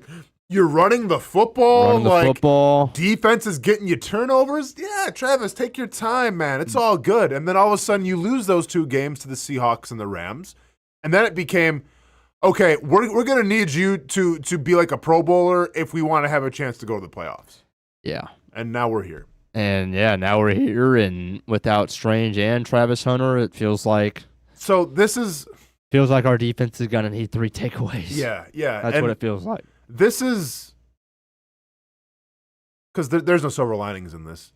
No, but this gives you the opportunity though. Because I'll be honest, if you were playing, say it wasn't the Raiders, say you're getting ready to take on the Chargers or the Texans, yikes. You're still playing a team that I think you should beat, right? Like this Raiders team isn't good. Yeah, I know. Now, and I get it. And maybe from an emotional blow too, from losing Travis Hunter, it could take a toll on its team. But I feel like the Jaguars can put up a C performance on offense and put up a decent performance on defense and still win this football game. We don't need to see the best Jaguars offense or defense versus the Raiders. Now, Houston and Los Angeles coming up, yeah, you better figure it out. But this is what I'm getting at here, Hamby. If you find a way to win this Raiders game, and now you're 5-3, and we'll see what the Texans do too, and everything, but you're 5-3, you're well in the playoff picture, you're in the wild card picture, and listen to me being sunshine and rainbows right now. Do you think they pull the trigger then on a receiver? Yes. You do. I do. And okay, now when I say pull the trigger, because there's a couple ways they can go. They can go with maybe more of like a 2 receiver, but elevate him to 1 receiver, right? Where it's not going to cost you a king's ransom, but it's like maybe, and I'm trying to think, like maybe like Jacoby Myers. Okay, there you go. Talk about the Raiders, right? Talking about James Gladstone going to Las Vegas. Yeah. Maybe talk about Jacoby Myers. He wants out. Like, do you go with like a Jacoby Myers where, yeah, he could be a 1, but you're kind of on the fence about it? Or do they go all in and try to get a guy like A.J. Brown, try to get a guy like Jalen Waddle, and then eventually you're probably going to have to trade Brian Thomas Jr., if not this year, but, the following year? And do you risk it for the biscuit right now, or do you just roll with what you have? Yeah, I'm definitely not rolling with what I have. Okay. The Jags just don't have a lot right now. Okay. What do you trust? You don't trust anything on offense. Set aside from ETN when he gets the ball. Aside from ETN when he gets the football. I'm going and getting Chris Olave first thing Monday morning is what I'm doing. I think that's somewhere in between where I think it's a slightly lower price than Waddle. Real quick, just so we know we're on the same page, are you trading Brian Thomas Jr. with that? No, I'm not. Okay, No. So you're keeping him. This is going to be picks, and I think that would be enough, honestly. For this, now it would have to be some high picks. Yeah, because but you don't have that first rounder. I understand it. I don't think Olave's worth a first rounder. I think the Saints would probably come with you on that. And I think the Saints are going to be willing because, Shaheed, they're going to have to pay one of the two of them. I don't see a reason in a rebuild to pay both. So, first of all, okay, I don't know if Olave, if they're going to move on for him or what it's going to take. I would just say I would be willing to give up a decent bit in draft capital to go get Olave. By the way, Miami just now fired their general manager in the last 5 minutes. The Dolphins did. So yeah, it's about to be a fire sale in Miami. Maybe Waddle got a little bit more affordable. Who knows? Yeah, I don't know, but I would be going to get a receiver first thing Monday morning, on the plane ride back from Las Vegas after the conclusion of this game. Pretty much, regardless of what it looks like, win or lose, I'm going to get Olave. I'm making a call about Myers while I'm meeting with the Raiders front office while we're there. I don't know if that's allowed before a game. I'm sure it is. Yeah, why couldn't you? Yeah. It's not like college football. I think you're all right. So I'm doing something because I'm not. We're only 8 games in. We've got more than if this was 5 games more into the schedule and you're 1 game under 500, maybe. I don't think there's any scenario why you don't go make a move. You're in if the season ended right now, you'd be in the playoffs. Well, you cannot fold. You have got to go make a move. You've got to go improve this football team. You cannot just let Travis Hunter, who I think right now, and you do too, is your best and only reliable receiver. You cannot just fold it up and say, well, it's up to our offense and other guys to step up. I don't want to hear next man up mentality. I don't want to hear it. Okay. I don't want to hear it. Okay. Go trade for somebody. Come Monday morning, part with a couple picks if you have to, and get this offense back to where it should have been all along. So where after the season, at the very least, we can say, well, we still gave Trevor every shot. We didn't just fold up the chair. While we had a winning record, while we were in the playoff hunt, we pushed, and let's see where the Cards go from there. So I agree with you. I think they will make a move after the game. Because if you remember when we had Liam Cohen on our show in the preseason, I asked him, how were you able to lose Mike Evans and lose Chris Godwin for this season after that Ravens game? Back to back, boom, both your star receivers out. I remember. And how did you make it work? And remember what his first thing that he said before it was like the scheme and everything? What did he say?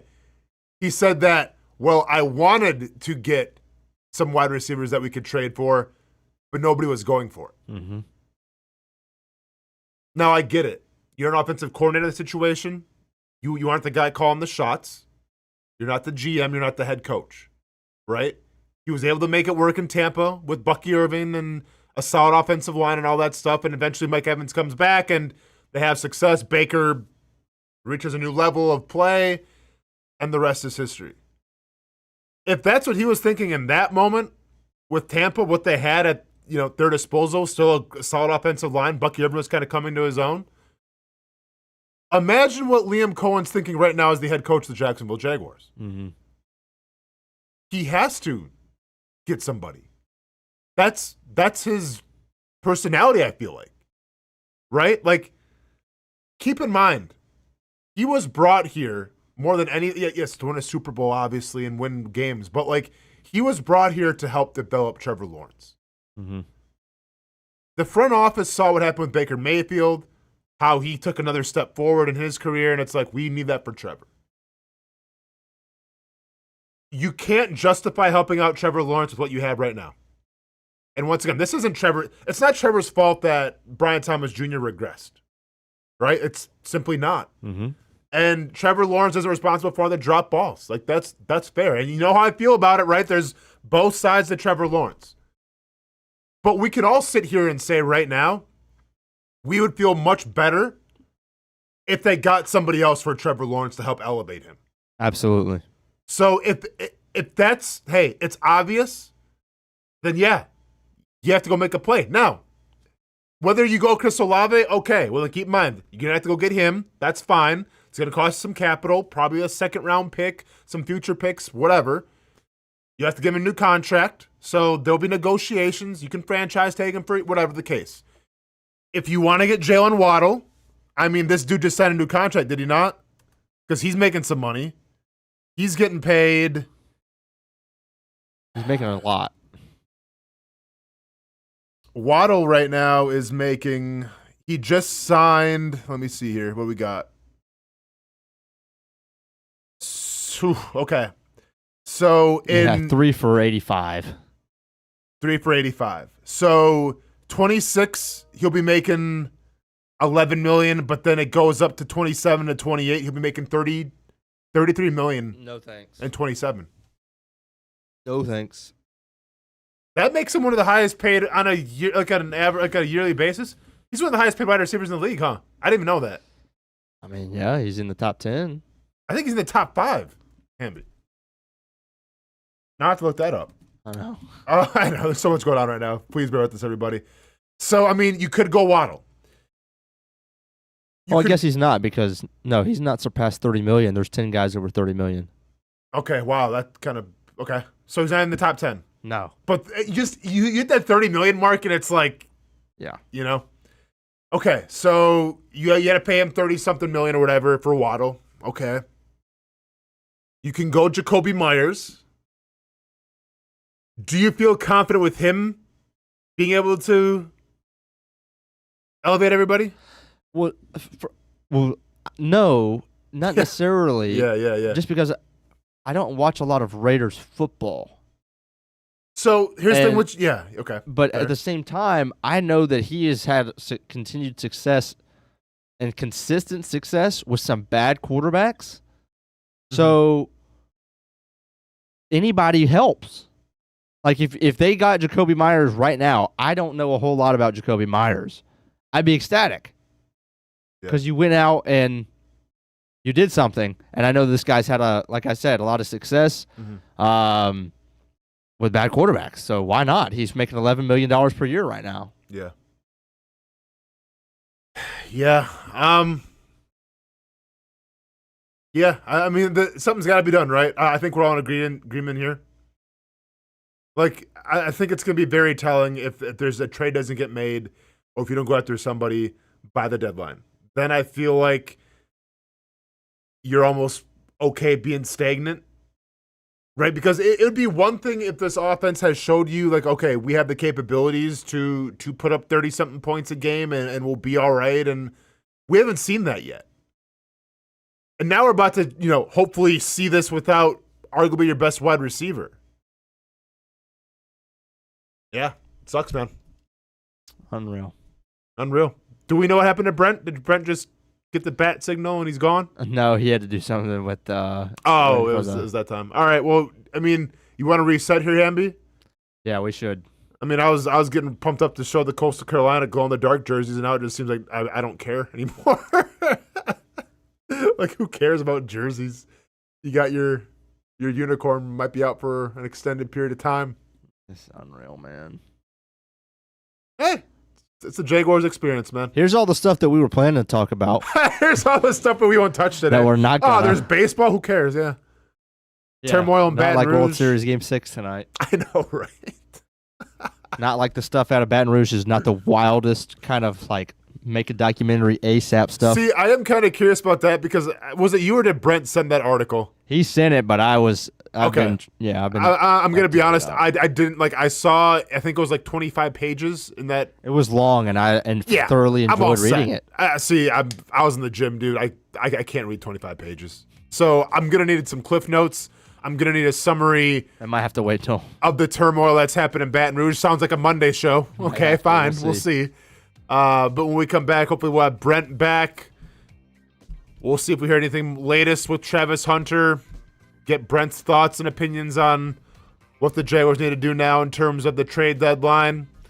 We still have our weekend spreads and wagers we got to do. And yeah, I don't know. At the 12:30 mark, we'll change that title around now. I don't know. Yep. Stick with us here on the Brent and Austen Show. It's spooky season. Choose your own adventure. It's not just a saying, but a way of life here at Cycles of Jacksonville. And whether it's 2 wheels or 4 wheels, at Cycles of Jacksonville, a great adventure awaits. With brands like Honda, Vespa, Segway, and Triumph, Cycles of Jacksonville has you covered with their inventory featuring a 60,000 square foot building. If 4 wheels is more your thing, check out the largest selection of Honda Talons in the entire county.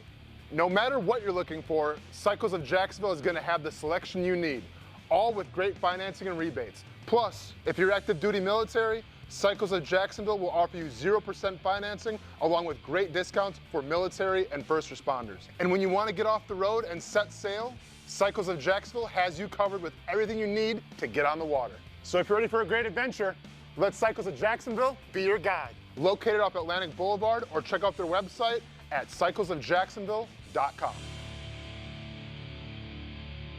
How do we make Mason's famous lobster rolls? It's simple. We get up before dawn, head into the open waters of Maine, haul in our traps by hand, and send only the best straight to our restaurants, where we add warm butter or chilled mayo with a squeeze of lemon, and pile it on a toasted split-top roll, just like it's been done for nearly a century. That's the recipe for Mason's famous lobster rolls. Thanks for meeting me here. Okay. You're my only lawyer friend, and I need your professional opinion. Okay. You see that brand new Hyundai Tucson out there? Yeah. That's all I paid for it. Do you know what you want? Yeah. I think I do. Enjoy your new car. Thanks. Bye-bye. Deal so right, it almost feels wrong. The Hyundai Getaway Sales Event. Lease a Hyundai Tucson for $259 a month, or get 2.99% APR, or get $1,750 bonus cash. Hurry in. Year 2 is in the books for the Jacksonville Armada women's under-23 squad, taking another step forward in the Women's Premier Soccer League. Under the guidance of head coach David Goff, the girls in blue went undefeated at home for a second straight season, including a dramatic draw in the opener. And they've left it to the death. Unbelievable stuff. And a late winner to end the season at home. Headed on. Here's a chance. Gianna Ramirez brings it down, still alive, takes a shot, and into the back of the net. After fielding a younger roster in 2025 with talent from all across Northeast Florida, the future is bright for the Armada women's team. We highlight the ladies and all things Jacksonville Armada each week on Fleet and Footy on the Action Sports Jacks 24/7 network. I'll put one in the back of the net for you. Join us for player profiles, fun interviews, and the very latest on the Fleet and all things footy. That's every Thursday at 2 p.m.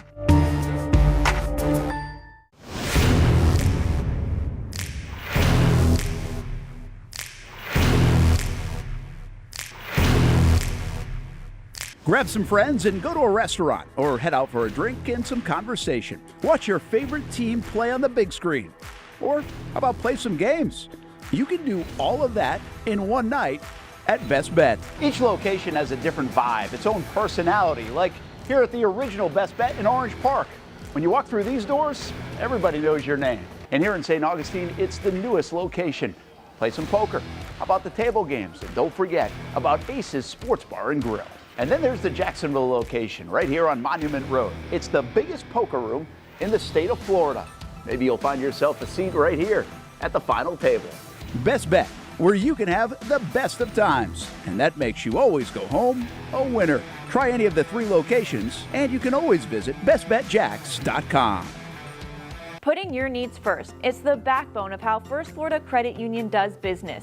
In all honesty, you might as well be speaking another language when it comes to finances. Sure, I'm good with my money, but what am I missing in the fine print? That's what led me to First Florida Credit Union. They're the perfect choice for anyone starting their financial journey because they keep finances easy. Plus, they offer financial education and resources I can trust. So I'm always growing more confident. And as a young adult, I am constantly adding more responsibilities to my plate. From a car payment to a mortgage, it all adds up. Luckily, First Florida Credit Union makes sure it adds up in all the right places and not the wrong ones by offering better rates and lower fees than traditional banks, even if you're still trying to grow your credit. Because as a member-owned institution, First Florida genuinely puts people's needs first rather than focusing on profit. So I know as my needs change, they'll be right there to help me reach my goals. Check out firstflorida.org to learn how you can benefit too. Welcome back to the Brent and Austen Show, streaming on the Action Sports Jax 24/7 network. Oh, there we go. Yep. Nice, Hamby. Welcome back to the Brent and Austen Spooky Spectacular. It doesn't... There we go. Now, yeah, see? There it is. There's good old Everbank Stadium. It's fitting that all this would happen on Halloween. Of course, man. You know how it goes. Georgia, Florida, Georgia, however you look at it, getting ready to take part there. I can't state this enough. Trying to keep it professional, but also think that that stadium might be built on an ancient burial ground, and we need to go burn sage immediately because the team might be cursed. We talked about it in the last break. A little bad juju.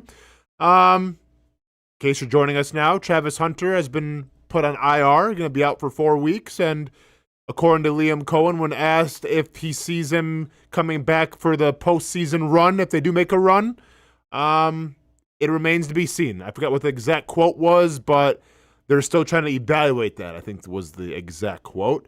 You know what's crazy, Hamby, too? I just thought about this. So it was a coin flip between my son being Travis Hunter for Halloween. Oh, no. And being a giant T-Rex inflatable with neon eyes. He went with the latter. Could you imagine me picking my son up from school today? Saying, hey, bud, I know we got your jersey ready to go and everything. Hey, you might have to change up the costume a little bit. Yeah. Yeah. That's a bad beat. He's going to be devastated regardless, though. Like he's a giant Travis Hunter fan. So much that Travis Hunter's actually kind of pulling him back to being like the Jaguars being his primary team and not going back and forth between the Broncos and the Jaguars. There like you go. Travis Hunter was single-handedly getting my son back on the Jaguars bandwagon, and yeah, man, we'll see. But yeah, proud to report he's going to be a giant T-Rex instead, inflatable one. Really spared no expense for this costume, so hopefully we get our money's worth. And we had the conversation, Amby, like, how old is too old to trick or treat? Mm-hmm. What were we at? 13? Did you say? I said 11. 11? I think I said 11 or 12. Okay. Yeah, I don't care if I see a 13 or 14-year-old trick or treating. Well, here's my son's issue. He looks like he's 16 already. He does. So like I don't want him to get like bad looks when he goes to the house. It's like, hey, you probably shouldn't be. Did you drive your car here? He's not to that point yet, but he's getting there. Yeah, man. I mean, I say just kind of, go until you can't go anymore. But also, I do feel like if you're in high school and you're pulling up, it does feel a little weird sometimes. Sure. If we're being honest. Let me jump back in with this. Tom Pelissero just tweeted, players the Dolphins received trade calls on but were unwilling to deal in recent weeks include Jalen Waddle. And he puts a couple of different players on defense in there as well. He says with a 2-7 record and now a new interim GM, teams are certain to check back in starting today. Okay. All right. Yeah. I mean, I get if you're the Dolphins and yeah, you're probably going to have a fire sale. You just let your GM go. McDaniel's going to be next, we assume. But like, don't you kind of have to keep some of your piece, like, I don't know. I feel like with a fire sale, yeah, you got to let go of all your guys and everything, but you got to keep one or two pieces for the future. And I guess they're kind of pot committed to us from the contract. They did give Waddle the new contract, so I wonder if they even trade him away. Well, they're not going to let him go, obviously, but if they trade him away, what is that going to look like for them? I don't know, Hamby. I mean, it's more of like just Madden booking right now than anything where, yeah, Waddle would be great. Chris Olave would be great. Jacoby Myers, I think, would be okay, but teams still got to play ball. And it's not like the Jaguars, I feel like, have the most capital on the front end. They have a second-round pick next year, correct? Hamby, I believe so, yes. They do, okay. So maybe that second-round pick can get you something, but then you got to ask the question, okay, well, if you do trade for a wide receiver this year, what's the draft going to look like then for next year as well? Yeah, they do have a second rounder. They have three third rounders, a fourth, Okay. 3 fifths, 2 sixths, 3 sevenths. Okay. You can tell me a third and a sixth wouldn't get it done for Olave?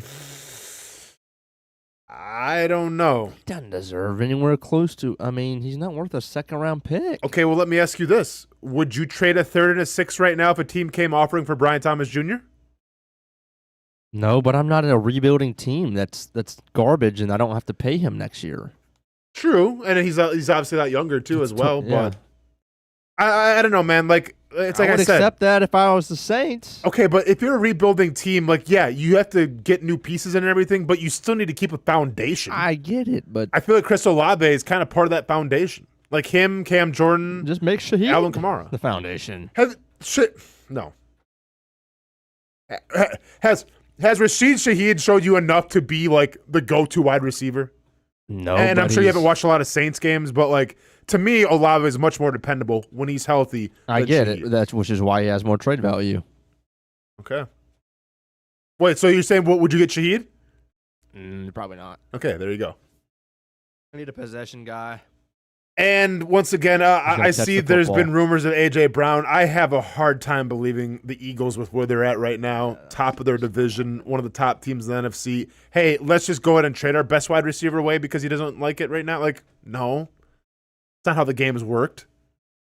So, I think, and once again, we'll see what happens. Trade deadline by Tuesday. I'm with you here, Hamby, where I keep Brian Thomas Jr. on a rookie contract. We've seen the good. Obviously, we haven't seen the good this year yet. We've seen glimpses of it, but the other argument would be, well, can you trade Brian Thomas Jr. for some other receiver to get him in here? Mm-hmm. And I don't like that narrative, I but don't but I'm just saying, trying to cover all bases here. That's a conversation you can have as well. All right, let me ask you this.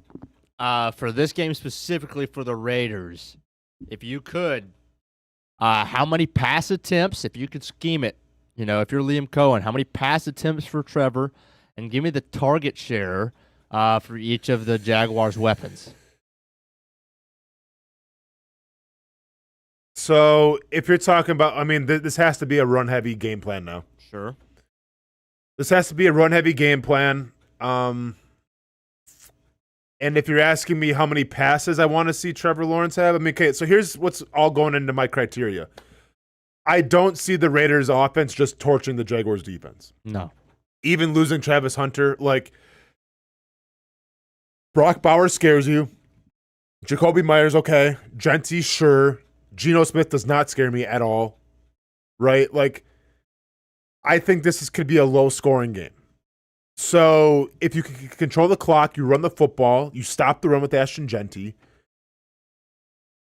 If you see 20 to 25 passes from Trevor Lawrence, I think that's okay. Mm-hmm. If you're asking in terms of target share where this is going to be, divided up in, I'm rolling the dice with Brian Thomas Jr. Now, do I believe when Liam Cohen said in this press conference, well, he had his best practice of the season so far? Like, Okay. Is this more maybe he's trying to championing your guy to, hey, man, we got faith in you now. It's your time to shine. Please help us out. Like maybe a little bit of that, right? Like I don't know how much you can show in one practice to go, yep, best practice of the year. You know, like were you scrimmaging? Probably not. So I got to rely on with the best that I've seen, and the best that I've seen was last year with Brian Thomas Jr. So he's getting, you know, and it's funny, man, because we literally just had the conversation, okay, we got to take reps away, elevate Travis Hunter. I think Brian Thomas Jr. has got to be your guy. And then you sprinkle on the Parker Washingtons, you sprinkle on Tim Patrick or whoever else you got. But I think it's got to be the Brian Thomas Jr. show in the pass game. But you know how I feel. You have to run the football first. What do you got? Yeah, I'm kind of sorting it out now, if I could choose how to do it. So if I could give Trevor a stat line, I think I'd give him 20 of 28. I have him throw the football 28 times, and I need 20 of those balls to be completed. I need this whole 50% completion percentage. Yeah. Not cutting it. So I'm going to go 20 to 28, and I'm going to give BTJ 10 targets, and about half of those are going to be screens. Sure. I'm going to give Diami and Parker, I got to get to 28. I got to give Diami and Parker 4 each, so that's 18. I'm going to give Long a couple, Mon a couple. And this is got to be the game, I think, where your running backs, you run the 21 pony. Run it, and the running backs have got to be a big part of the passing game for me. Yeah. I need ETN to have a couple catches. I need LaQuint Allen to have a couple catches. I might need Tootin even to have 1 or 2 as well. Yeah. Real quick, breaking news, nothing for the Jaguars, but Adam Schefter reporting that Mike McDaniel will remain the Dolphins head coach for the remainder of the season at least. Okay. So take that for how you want. Anyways, back to the Jaguars. Yeah, I mean, I think that's not bad, Hamby. Like, I mean, I'll be honest. I'll be honest where my mind's going. My mind is just going back to getting the best out of Trevor Lawrence. Because here's what I'm wondering. Like, say worst case scenario. Knock on wood, it doesn't happen. But say worst case scenario. Pete Carroll gets these guys fired up with the Raiders. It doesn't look good for the Jaguars. They have an emotional letdown, and the Raiders win.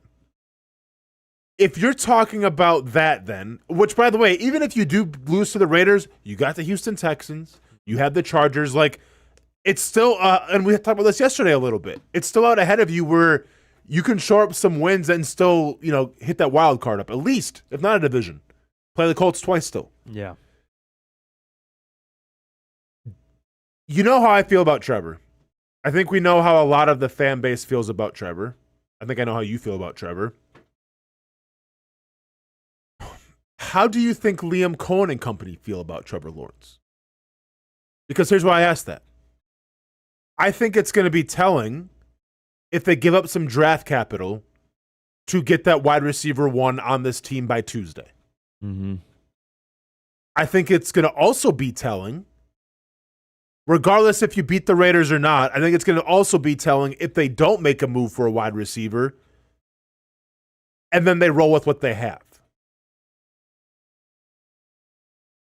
How do you feel about that? Like, do you think if they don't make it, like, let's just say by Tuesday next week, Hamby, nothing. No wide receiver. What you got is what you got. Get your prayer circles around for Travis Hunter. Maybe comes back for the playoff run, but by indications with Liam Cohen, they're still trying to evaluate that situation. Does that show them they have the supreme confidence in Trevor Lawrence? Or am I reading too much into that? I don't know. I feel like you can go either way. By the way, Ripley asked his Hunter out. You missed it. Yeah, Ripley, welcome to the Brent and Austen Spooky Spectacular. Travis Hunter is out for at least 4 games. Announced by Liam Cohen and company. Non-contact knee. Non-contact knee injury. When asked if he'll be back in time for, to make a playoff run late in the season, Liam Cohen speculated that they still have to evaluate that. So take that for how you want. So now, Hamby, back to my question. If they don't make any moves, Is that a compliment to Trevor Lawrence saying and Liam Cohen, hey, we believe in you? This guy we haven't seen the best of. And if they do get a wide receiver 1, is that showing that, maybe we're lacking a little confidence in Trevor? No, I don't think I'd read into it like that, hypothetically. Okay. Because you could say signing somebody means they do believe in him. Or if they wouldn't go get Or they're trying to help him out. Right. Okay. So I don't even really necessarily think that any move they make or don't make will be very telling of how they think about Trevor. What do you think? Yeah, I mean, you can kind of go both sides on this, right? I think if they don't make a move, honestly, I think that goes to show you that they have supreme confidence in Trevor. Because you're essentially, because it would feel from my standpoint, if they don't make a move, you're kind of leaving your quarterback out to dry a little bit with what he has to work with. Now, maybe Brian Thomas Jr. can elevate his game, and a couple weeks from now, we're talking like a conversation like, oh, what were we even talking about? Oh, that's right, Brian Thomas Jr. is wide receiver 1, but we haven't seen it. So I think if they don't make a move, that's almost showing like, hey, I don't want to say like they're just okay with the season being what it is, but from a team that traded Tyson Campbell away for a couple bad games, even though he won you a game against Houston, to now this where it's like, we'll just roll with what we have, I think that would be interesting. I think it'd be interesting from a GM who has said many times, we're always evaluating. We're always trying to make calls and everything. Well, hey, what more do you need to see? Because it looks like you just lost your number 1 wide receiver for an extended period of time. So, yeah, I think it'd be very telling if they didn't at least try to get somebody. At least if we didn't hear any kind of chatters. Now, maybe they won't. Maybe the cost of an Olave, Waddle, whatever, is going to be too much. But I would feel a lot better, Hamby, if we had people like Ricky or somebody, reporting, or Dilla wants to come out and say something. We're like, hey, I'm hearing some rumblings that the Jaguars might be interested. I feel a little better about it, I'll be honest with you. But we'll see. They have until Tuesday. Hey, when we come back, do you want to start going over some bets and everything, making some picks? Sounds good to me. Sounds good. Okay, cool. Hamby, you can go ahead and talk about Baton Rouge a little bit, some turmoil in Baton Rouge. We have baseball talk if you guys are interested in that. Hamby, you can break that down as well because, you know how I feel about it. Weekend wagers and spreads coming up, and then Hamby, change the 12:30 topic because that'll be the last time we show that. That better be the last time I see that at 12:30. Stick with us as we try to navigate this spooky season with the Brent and Austen show. More when we get back.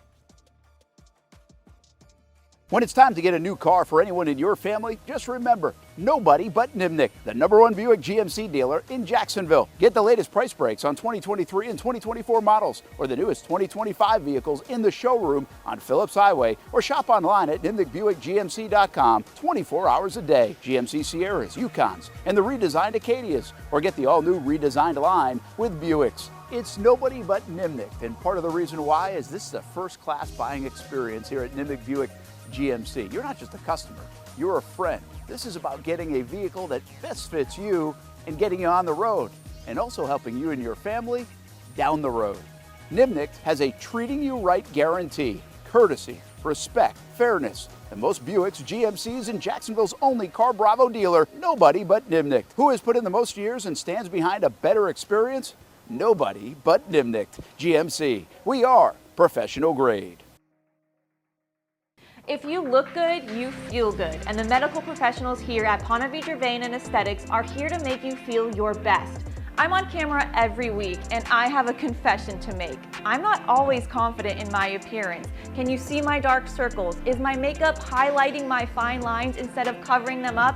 I question it all. So when I found out about the wide variety of procedures here at Ponte Vedra Vein and Aesthetics, I knew help was just one appointment away. Medical Director Dr. Megan Deacon Casey and her board-certified physicians have been using the latest in cutting-edge technology for the last 10 years, giving men and women their personal confidence boost. From Botox, fillers, Morpheus 8, and so much more. The hardest part was figuring out what I needed. Thankfully, the medical team walked me through what would work best for me through a free consultation. Come look and feel your best with the team here at Ponte Vedra Vein and Aesthetics. Visit them at one of their 2 locations, either over in Ponte Vedra or on the south side. Baker's Sports. It's a hometown business filled with hometown people trying to make you feel right at home. Chris Conley, Jacksonville University. Walker Wright, class of 2018, West Nassau High School. Michael Young, Fletcher High School. Baker's Sports started in a grassroots way and now outfits much of the Southeast. Tony Mazzio, Stanwood High School, class of 2002.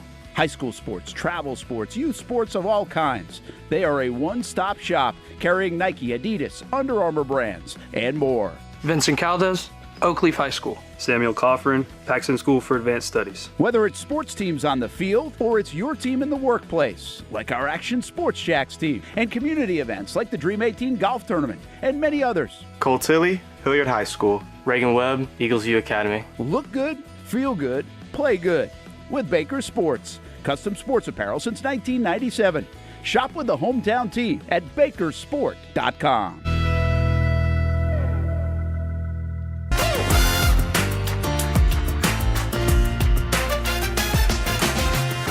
Empower a future, inspire a dream. It's a bold but simple mission for the Jacksonville Police Athletic League known as Jax PAL. Help the next generation of kids in Jacksonville shape a brighter future. Their after-school programs, teenage leadership programs. There's community outreach. It's been just an awesome opportunity to be out here with my colleagues and do something good for the community. It's really been an interesting opportunity to just see everybody work together in a way that we don't normally in the office. And there's sports.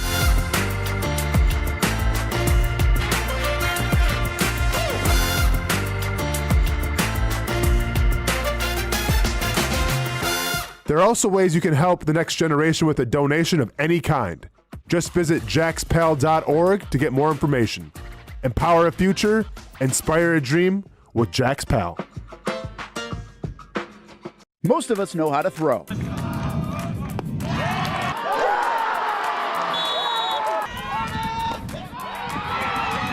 But you need to know what to throw. I'm not talking about footballs, baseballs, softballs. We're talking about those items you need to recycle. Republic Services explains it easy. Recycling simplified. 1. Know what to throw. When in doubt, throw it out. 2.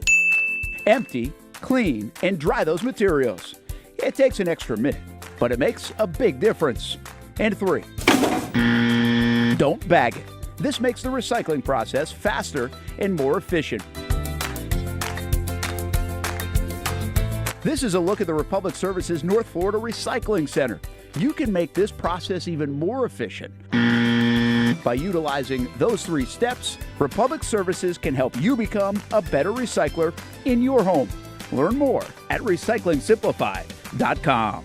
Welcome back to the Brent and Austen Show, streaming on the Action Sports Jacks 24/7 network. You know, like, I think it was last week I said that those Oregon jerseys, the Grateful Dead, were the coolest jerseys I've ever seen. Well, shout out to Coastal Carolina for upping the ante for glow-in-the-dark Halloween special jerseys. Played last night. Hamby, your thoughts on the glow-in-the-dark jerseys? I'm cool with it. Yeah, I mean, I thought it was great.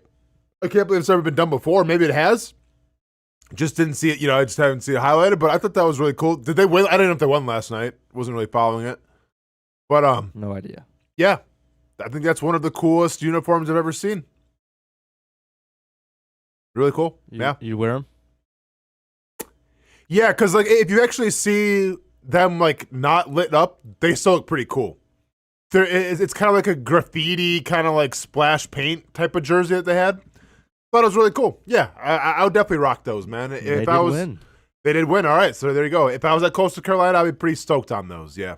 So there you go. Oh, baby. Yep. Welcome back to the Brent and Austen Show. Austen Lane holding it down. Jason Hamby pushing all the right buttons, including a panic button. Yep. Brent Martineau may be lost in the sauce for the rest of the day. We're not sure. May come back, may not come back. But we have his picks, though, yeah? or are you going to be picking on behalf of Team Brent and Team Hamby? I do have his bets. I do not have his picks. So Hamby, this is on you then, huh? Might just be me and you. Me and you, because Casey's out of town as well in Savannah. I don't know. I think he's at like a movie festival thing, and he didn't send me his pick. So yeah, Hamby, it'll be me and you picking against each other, and then the sports office as well. So, do you want to get into that right now and do our picks for the week? Let's do it. All right, let's bring us up here. See where everyone's standing. First I know of we're all- still in last place. Hamby, don't call it a comeback quite yet, but we're starting to climb a little bit. You are. We're starting to climb. Sports office dominating. All right. Well, I guess since we won last week, we'll start first. Go for it. All right, cool. So once again, this is just me and Hammy making the picks here because Casey didn't put his in and Brent is AWOL right now. Probably dealing with some Travis Hunter news. Vandy at Texas. This seems like a Vegas knows something kind of game. Because on paper, I feel like Vandy's got this, right? I mean, I get it's Vanderbilt, right? But I'm going with the Longhorns here, Hamby. Wow. I'm taking the Longhorns. I think Vegas knows something. I think in Austin, do or die for them. I guess Arch Manning might want to play football. Well, he is still questionable with that concussion. Okay, so he's still questionable. Okay. Yeah, I'm taking Texas here at -2.5. Very interesting because I am too. Oh, okay. Vandy, everybody's picking them, rightfully so, because they've proven that they belong. But I rarely pick against teams at home in the SEC. Especially because it's always kind of like it's going to be a close game. It's going to be one score. Yep. So I'll be taking Texas, and let me see the sports office. The sports office has Texas as well. So we're all taking Texas, huh? Sure you don't want to change your pick? I mean, when I was looking at this list, that was kind of like my favorite pick, Hamby. So I'm rolling with Texas. All right. Hook 'em. Let's go. Are you still taking Texas? I am. Okay, sounds good. Miami at SMU +10.5. What do you got for us, Hamby? I am going to take SMU +10.5. Miami they could always blitz them. They could very easily win this game by 3 touchdowns, but it's a big spread for an away game. So I'll take SMU and ride with it. Sports office has Miami. Okay. SMU. See, that's a lot of points there. I'll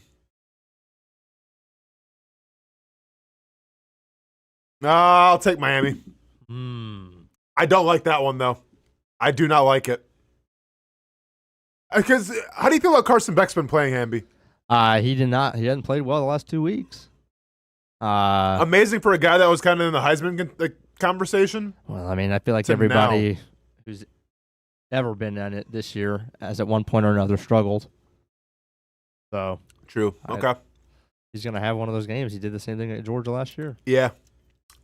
Georgia, Florida. Okay, so Georgia, Florida. Who does the sports office have? They have Georgia, which must mean Marcel overruled Stewart. Yeah. But Stewart's not like Stewart's capable of Stewart's in it to win it with his brain. Yeah, exactly. I'm also gonna take Georgia here. I think if this was like a first half spread, could be a close game, but at the end, I think Georgia pulls away. So give me Georgia at -7.5. Yeah, I think this is obviously going to be a clean sweep. I've got Georgia 30-16, winning by 2 touchdowns, forcing a couple of field goals. Both sides forcing some field goals to opposing offenses. But I think, Georgia's offense will run away with it late in the game, and it'll be a 2-score victory for the Dogs. All right. Next game we got, this one scares me. Broncos-Texans. Here's the thing. If I wouldn't have seen the line, Broncos all day, obviously, I see Texans at -1.5 at home. Yeah. What aren't they telling us, Hamby? What am I not seeing here? I don't know. Because it has to be. I mean, I'm not seeing something, right? Because okay, I can say yeah, like last week, okay, 49ers come to town, banged up on defense. Mac Jones thought they were going to win. They don't. Texans pull it out. Fine. Explain to me why the Denver Broncos, who I feel like are one of the best teams in the AFC, are like an underdog at 1.5. I don't know. Okay. You've been a tremendous amount of help. Thank you. So with that being said, I'm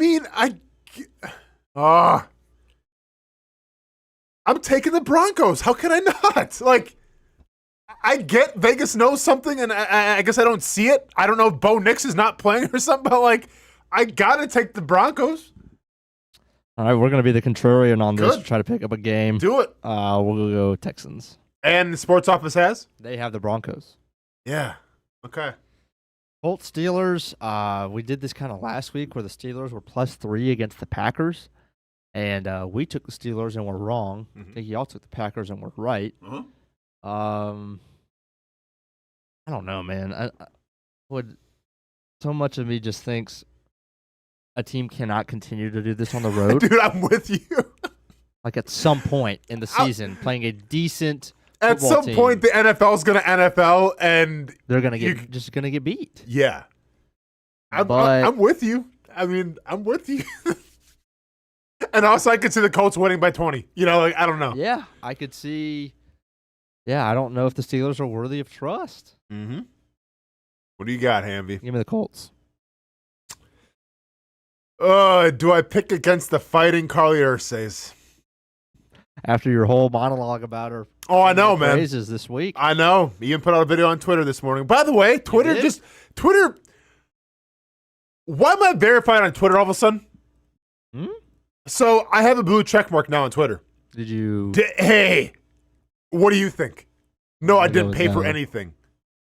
Huh. So I don't like that. I don't know if it's like a free trial. I don't know if Elon I feel like you've had one. No, I haven't.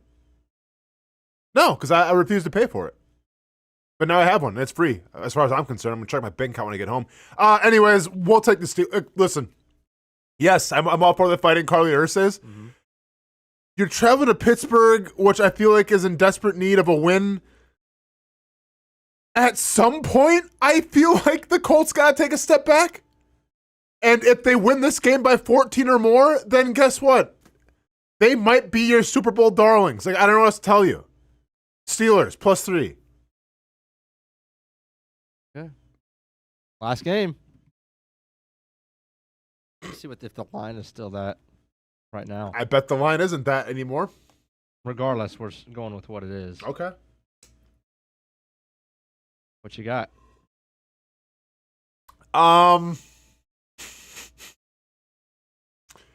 Listen. Like now this feels like a good line. Now with Travis Hunter out, yeah, 2.5 I know. seems- I know. So I'll say this. It's still the same on Hard Rock. It's still the same, huh? Interesting. I mean, on Jaguars Happy Hour, another show that I do, the first time in the show's history, I was able to do like the lock of the week or whatever. I made it my lock of the week, and then look what happened. So maybe it's my fault that, Travis Hunter's down for a little bit. I'll take responsibility. If you want to take my knee, I mean, I just had surgery on it, Travis, but if you need a knee,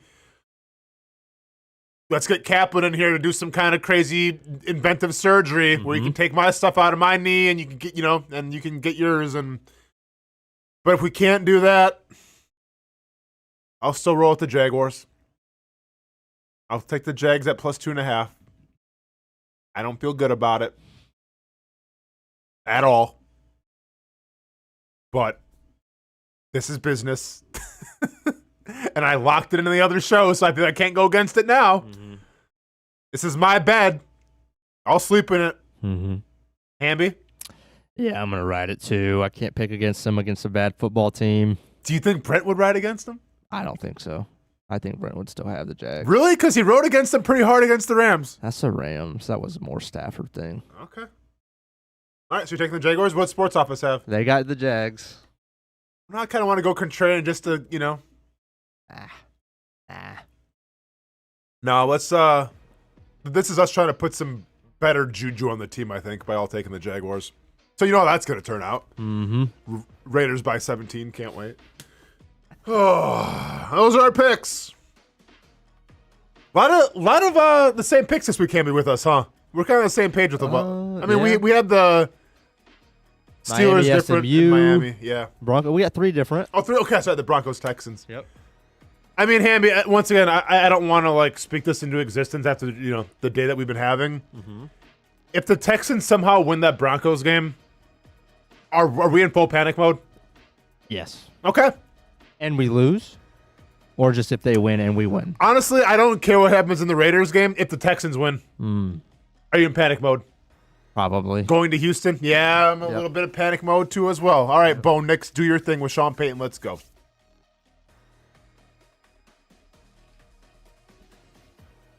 When it's time to get a new car for anyone in your family, just remember, nobody but Nimnick, the #1 Buick GMC dealer in Jacksonville. Get the latest price breaks on 2023 and 2024 models or the newest 2025 vehicles in the showroom on Phillips Highway or shop online at nimnickbuickgmc.com 24 hours a day. GMC Sierras, Yukons, and the redesigned Acadias, or get the all-new redesigned line with Buicks. It's nobody but Nimnick, and part of the reason why is this is a first-class buying experience here at Nimnick Buick GMC. You're not just a customer, you're a friend. This is about getting a vehicle that best fits you and getting you on the road, and also helping you and your family down the road. Nimnick has a treating you right guarantee, courtesy, respect, fairness. And most Buicks, GMCs, and Jacksonville's only Car Bravo dealer, nobody but Nimnick. Who has put in the most years and stands behind a better experience? Nobody but Nimnick. GMC. We are professional grade. If you look good, you feel good. And the medical professionals here at Ponte Vedra Vein and Aesthetics are here to make you feel your best. I'm on camera every week, and I have a confession to make. I'm not always confident in my appearance. Can you see my dark circles? Is my makeup highlighting my fine lines instead of covering them up? I question it all. So when I found out about the wide variety of procedures here at Ponte Vedra Vein and Aesthetics, I knew help was just one appointment away. Medical Director Dr. Megan Deacon-Casey and her board-certified physicians have been using the latest in cutting-edge technology for the last 10 years, giving men and women their personal confidence boost. From Botox, fillers, Morpheus 8, and so much more. The hardest part was figuring out what I needed. Thankfully, the medical team walked me through what would work best for me through a free consultation. Come look and feel your best with the team here at Ponte Vedra Vein and Aesthetics. Visit them at one of their 2 locations, either over in Ponte Vedra or on the south side. Baker's Sports. It's a hometown business filled with hometown people trying to make you feel right at home. Chris Conley, Jacksonville University. Walker Wright, class of 2018, West Nassau High School. Michael Young, Fletcher High School. Baker's Sports started in a grassroots way and now outfits much of the Southeast. Tony Mazzio, Sandwood High School, class of 2002. High school sports, travel sports, youth sports of all kinds. They are a one-stop shop carrying Nike, Adidas, Under Armour brands, and more. Vincent Caldes, Oak Leaf High School. Samuel Coffrin, Paxton School for Advanced Studies. Whether it's sports teams on the field or it's your team in the workplace, like our Action Sports Shacks team, and community events like the Dream 18 Golf Tournament, and many others. Cole Tilley, Hilliard High School. Reagan Webb, Eagles View Academy. Look good, feel good, play good with Baker Sports. Custom sports apparel since 1997. Shop with the hometown team at bakersport.com.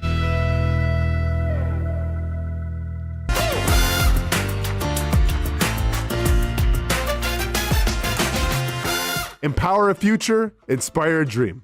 It's a bold but simple mission for the Jacksonville Police Athletic League known as Jax PAL. Help the next generation of kids in Jacksonville shape a brighter future. Their after-school programs, teenage leadership programs. There's community outreach. It's been just an awesome opportunity to be out here with my colleagues and do something good for the community. It's really been an interesting opportunity to just see everybody work together in a way that we don't normally in the office. And there's sports.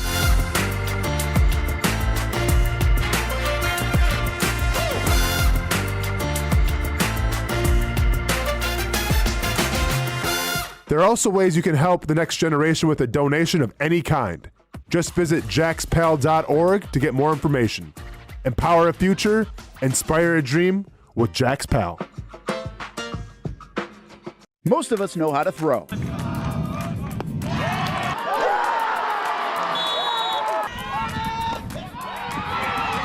But you need to know what to throw. I'm not talking about footballs, baseballs, softballs. We're talking about those items you need to recycle. Republic Services explains it easy. Recycling simplified. 1.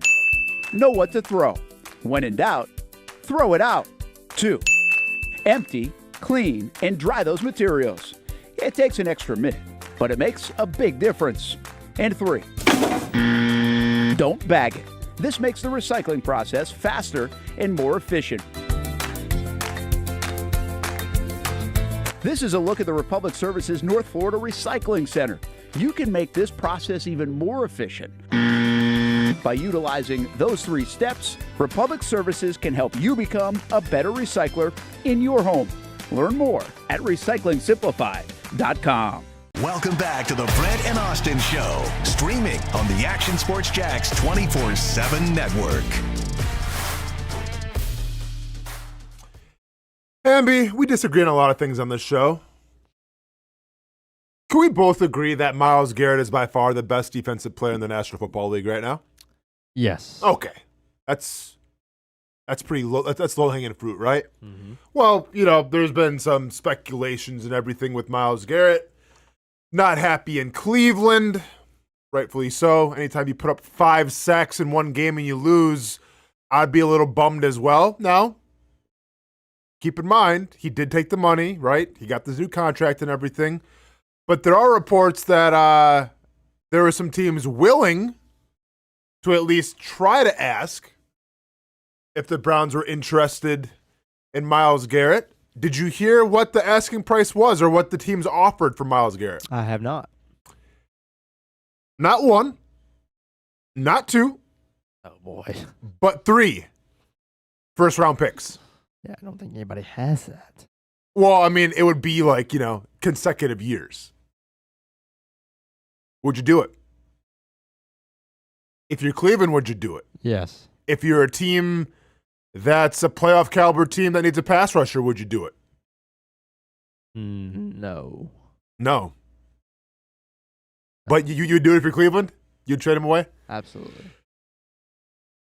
I mean, listen, I don't want to be a hypocrite or anything and say, yeah, I know he's your best player. Yeah, you can't trade away your best player, but you would hope with 3 first-round draft picks that you can maybe find a new best player with those picks? I would consider it. Now, by the sounds of it, Cleveland wasn't even considering it. I don't know. You wouldn't do it if it was 3 firsts? If you had to sign it right now, yes or no? Would I trade Myles Garrett away for 3 first-round picks? And this is consecutive, right, Hamby? So each year? Yeah.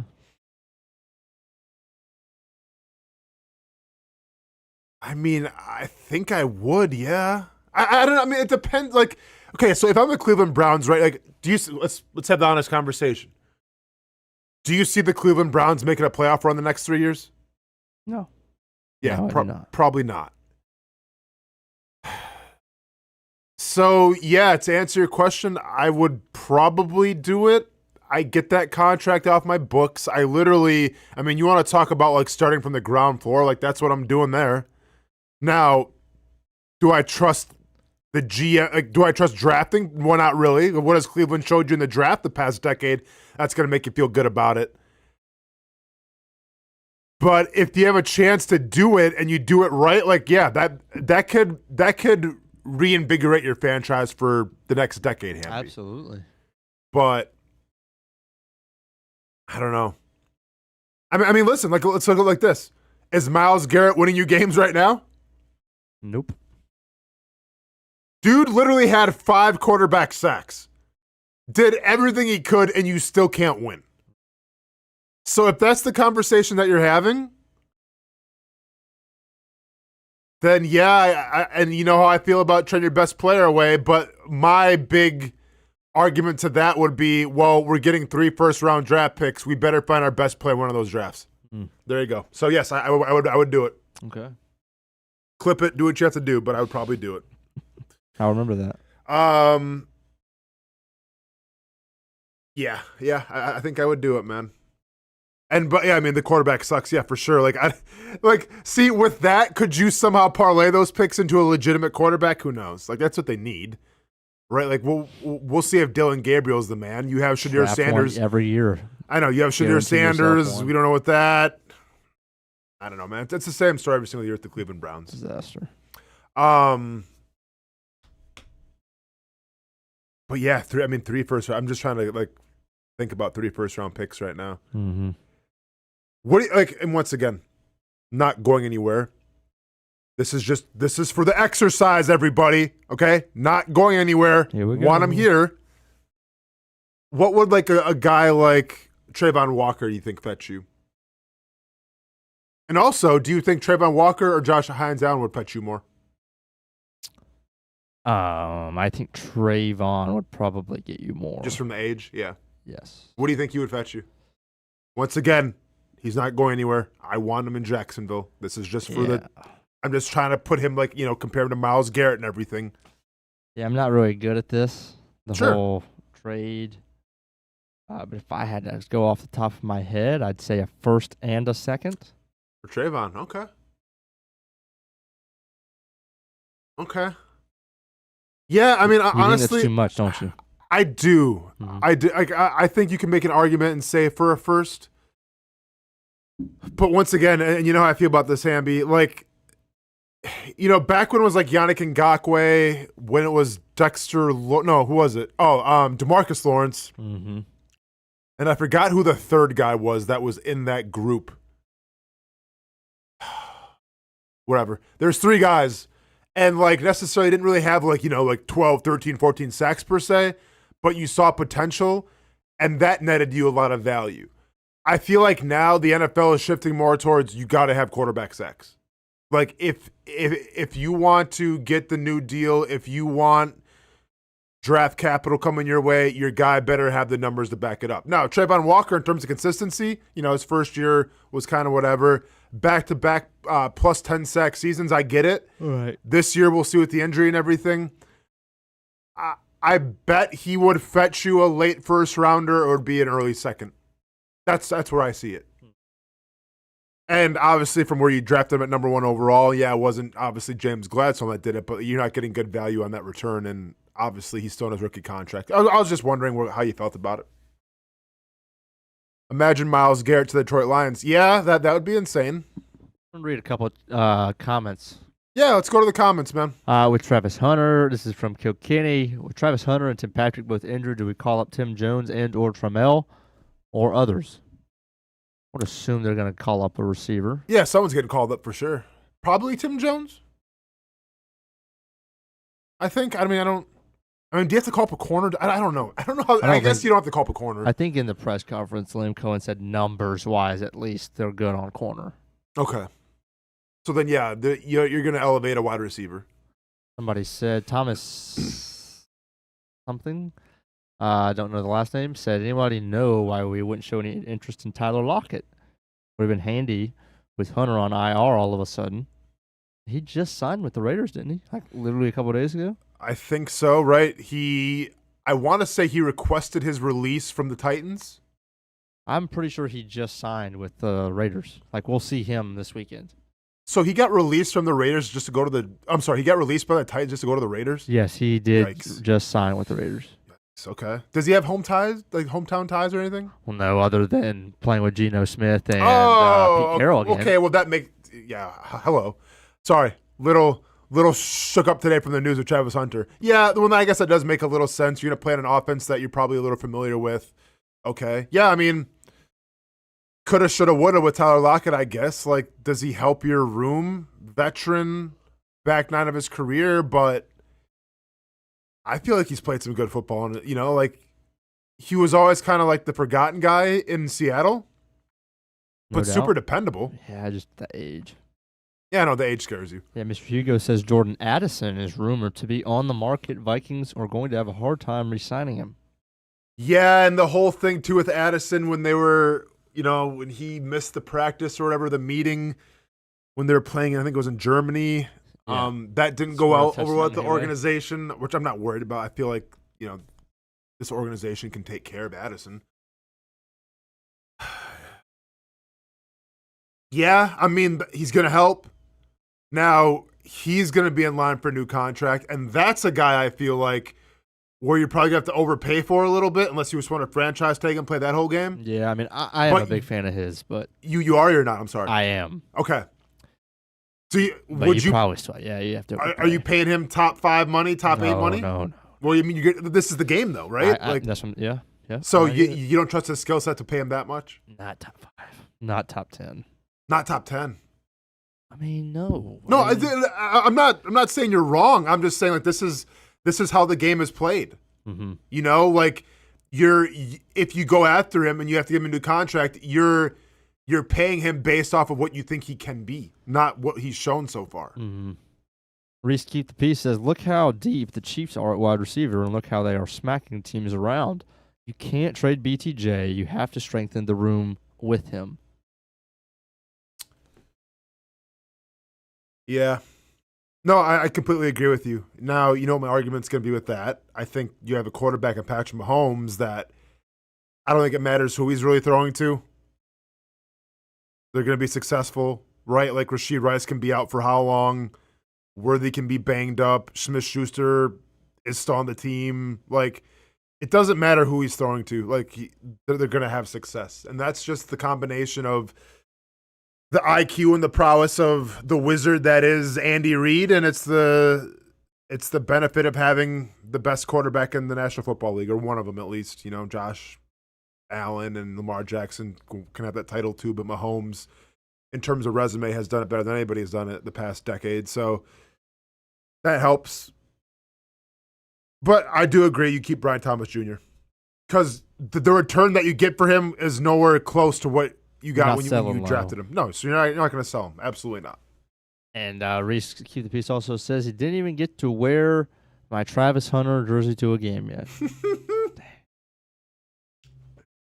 And we talked about this a little bit, and I want to go back here, even though I don't like talking about it, simply because, you know, there's no point right now. We're in the season, but do you think there will be a narrative then next year about the positions that Travis Hunter is playing? Do you think there'll be a sit-down session where it's like, hey, you got to play on one side of the ball, or do you think they're just going to keep on rolling with what they have? I think they're going to keep rolling. You think they're going to keep on both sides of the ball? I do. Okay. And I don't necessarily, I mean, that's just kind of shooting off the hip. No, I know. Yeah, spontaneous. They brought him in here for a reason. I don't think one injury is going to be so surprising, so shocking to them that they abandon their whole game plan, as long as he still wants to do it, which I know he will. He would. And he's 23. I know. At the end of the day, you brought him in here to do one thing, which is change the whole game. You're not going to just set that on the sideline just for him, just because of one injury. Now, does that mean there might, you know, we're still not going to see 100 snaps at any point next year, and we're still taking it slow? I mean, again, we're getting way ahead of ourselves. No, for sure. But let's be honest. Let's have this conversation, right? Like, based off of what we know right now. I know this isn't rumblings from Twitter people. Like, this is what Liam Cohen has told us. He doesn't know. They have to evaluate if Travis Hunter will be available later in the season for that playoff run if they get there. When you say things like that, that leads me to believe at least that it's more than just an MCL. Like, if that's the once again, because we know how Liam Cohen is, yeah, in terms of the media, in terms of injuries. Like, this dude is transparent about everything, but when it comes to injuries, he keeps things very close. Doesn't, and you know what? That's fine. That's a majority of the NFL coaches, if not every NFL coach. So I'm not mad at that. That's just what it is. But even when he goes for the guy that keeps it close, when he goes, we have to evaluate that. That's not a good sign of faith, Hamby. No. Right? Like, I think if it was, what I would like to hear is like, you know, we're not even close yet. We have to get testing done and everything. Like, that's what I would have liked to hear.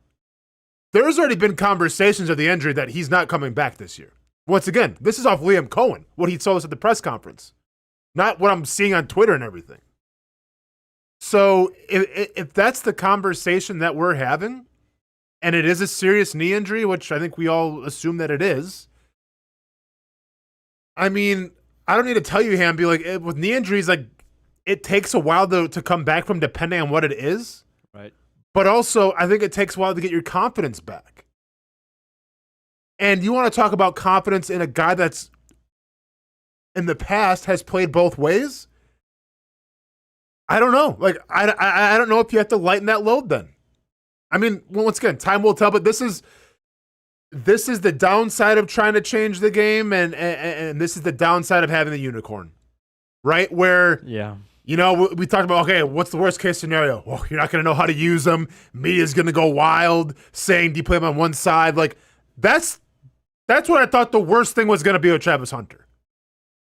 I didn't fathom an injury where it's like, okay, serious injury, now what do you do? That's the worst case scenario. And once again, knock on wood, hopefully it's not that serious, but by all indications it might be.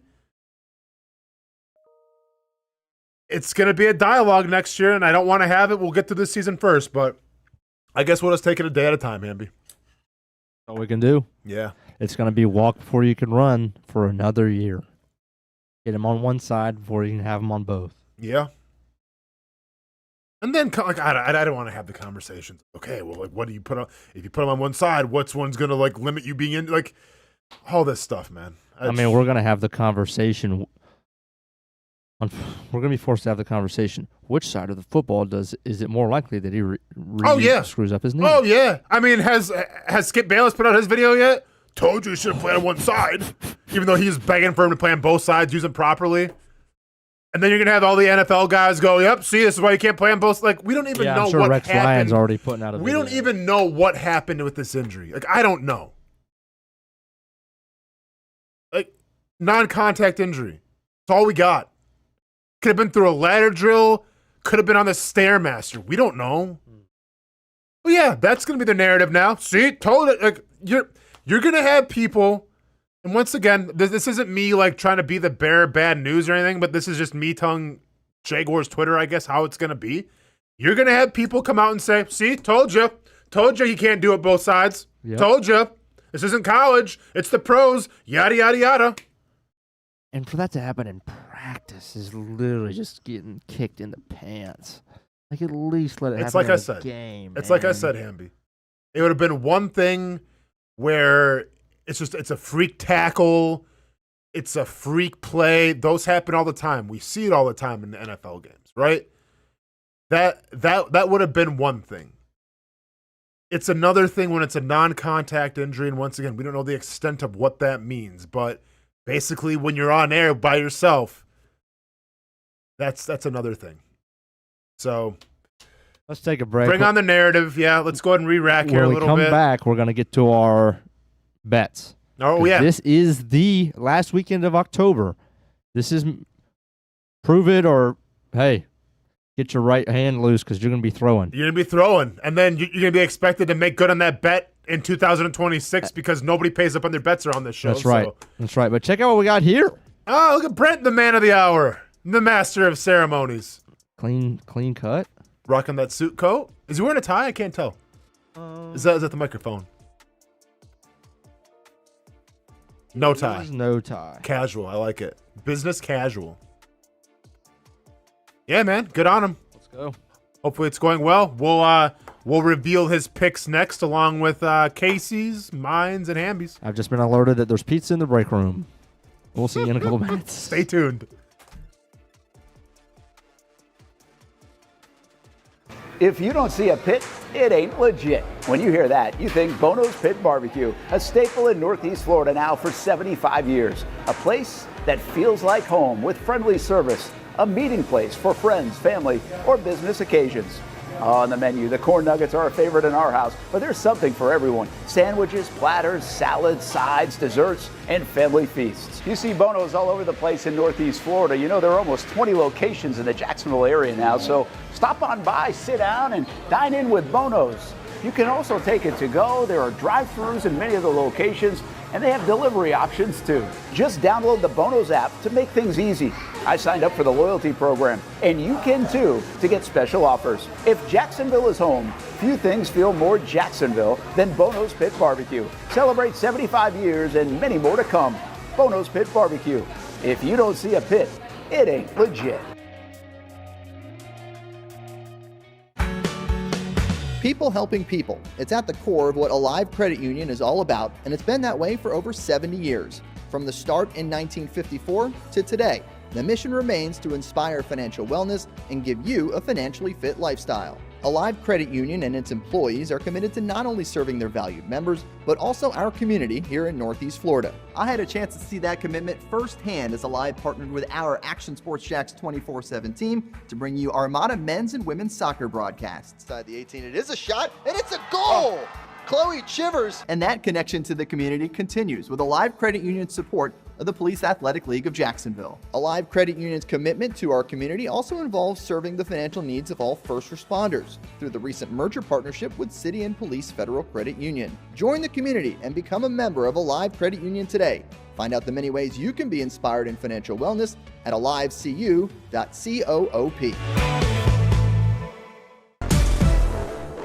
CGC Water Treatment and Plumbing is taking their 75-plus years of expertise and expanding to CGC Home Services.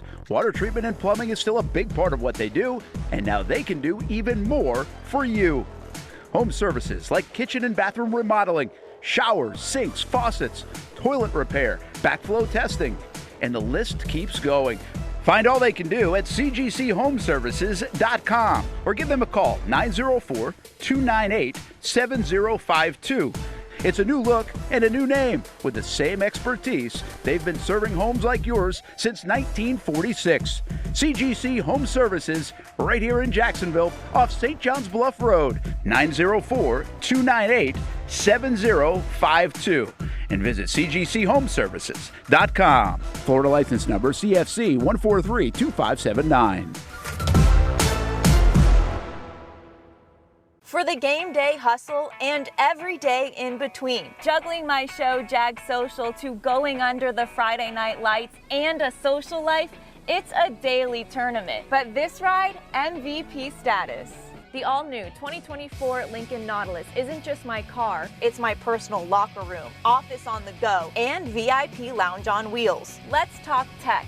My profile remembers everything from customizing my dash display to setting the ambient lighting and my signature scent. And wireless charging, essential for live tweeting scores. Whether I'm packing for a beach day with friends or heading to the gym, there's space for every passion. After dominating all day, this becomes my recovery zone. The massage feature is like having a personal PT on call. Life's a non-stop game, but with this ride, I'm always on my A game.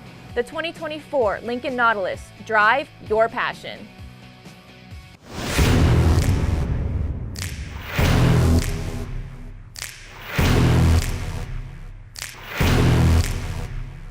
Grab some friends and go to a restaurant or head out for a drink and some conversation. Watch your favorite team play on the big screen.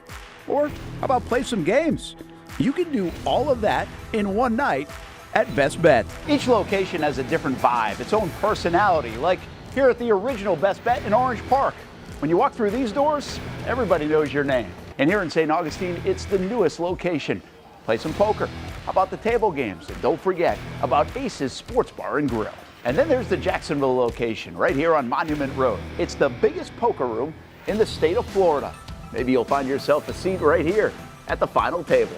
Best Bet, where you can have the best of times. And that makes you always go home a winner. Try any of the 3 locations, and you can always visit bestbetjacks.com. Welcome back to the Brent and Austen Show, streaming on the Action Sports Jacks 24/7 network. Oh, man. Yeah, not the best showing for us this month. No.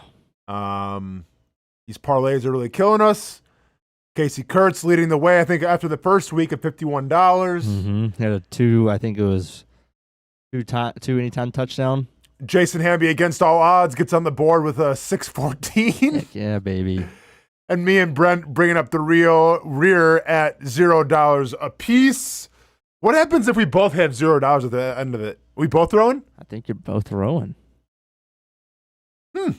Oh, yeah. I didn't even think about that scenario. Yeah, we might have to figure out a tiebreaker, like the first person hit a bullseye or something. I don't know. We'll figure that out.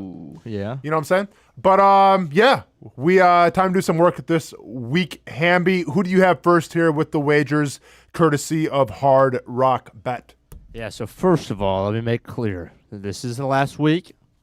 So, Austin, Brent, their first objective has just got to be to get on the board, period. Which, nope, that wasn't mine. I'm going all out, man. I only know one way, Hamby. Okay. I'm going to bring up Brent's first. Brent's just milking it, isn't he? No. Not really. Okay. Not exactly. Okay. So he has he's only doing 2 bets. Oh, see, then this sounds like he's just kind of phoning it in, trying to get the dub. Well, you tell me. Okay. Oh, my. So we got a plus 255. Heavy favorites. And we have a plus 214 on the left, 255. 49ers to beat the Giants. That is his riskiest play. 49ers on the road. He's got the Steelers plus 12 against the Colts. So, Austin, you'll be rooting for Indy to win by 2 scores. Or 14, I should say. Falcons, the most unpredictable team in the NFL, plus 14.5 in New England against the Patriots. And then the Bills plus 8.5 against the Chiefs. Okay, so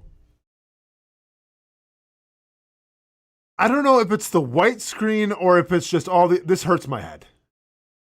Have fun keeping track of all of this. Because obviously he did alternative spreads here. Yeah, I mean, it looks good on paper, right? The Bills one, I could be a little worried about the Bills one, but you think the Bills can keep it close? Mm-hmm.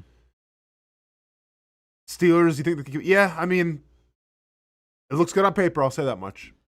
Okay, on the other side, we've got Florida plus 17.5 as a heavy favorite. Maryland plus 31.5 against Indiana. Indiana's beating everybody by 40, so I don't really understand what Brent thinks he knows about Maryland. I mean, they're not as bad as some of the other teams. Yeah, because you're about to see, I went a different direction with that Indiana-Maryland game, but okay. Yeah, he's got Ole Miss, minus 2.5, hosting South Carolina, which is a minus 450. Florida State to win. I don't know why you put a single dollar on that football team. Yeah, no matter who they're playing. I understand it's Wake Forest, but can you really trust Florida State? And I'm going to be honest, this bottom one, I don't get at all. Yeah, Utah against Sorsby, who's been lighting everybody up. You're going minus 450 on Utah to There's not a whole lot of value there. No, I feel like it's like a coin flip. That's 10 to win 31, so he's got right. 2 shots to get on the board, and if he does, then I will put him in second place. Okay. I'm going to get mine up here in a second. I'm going to go yours, Austin. Let's go.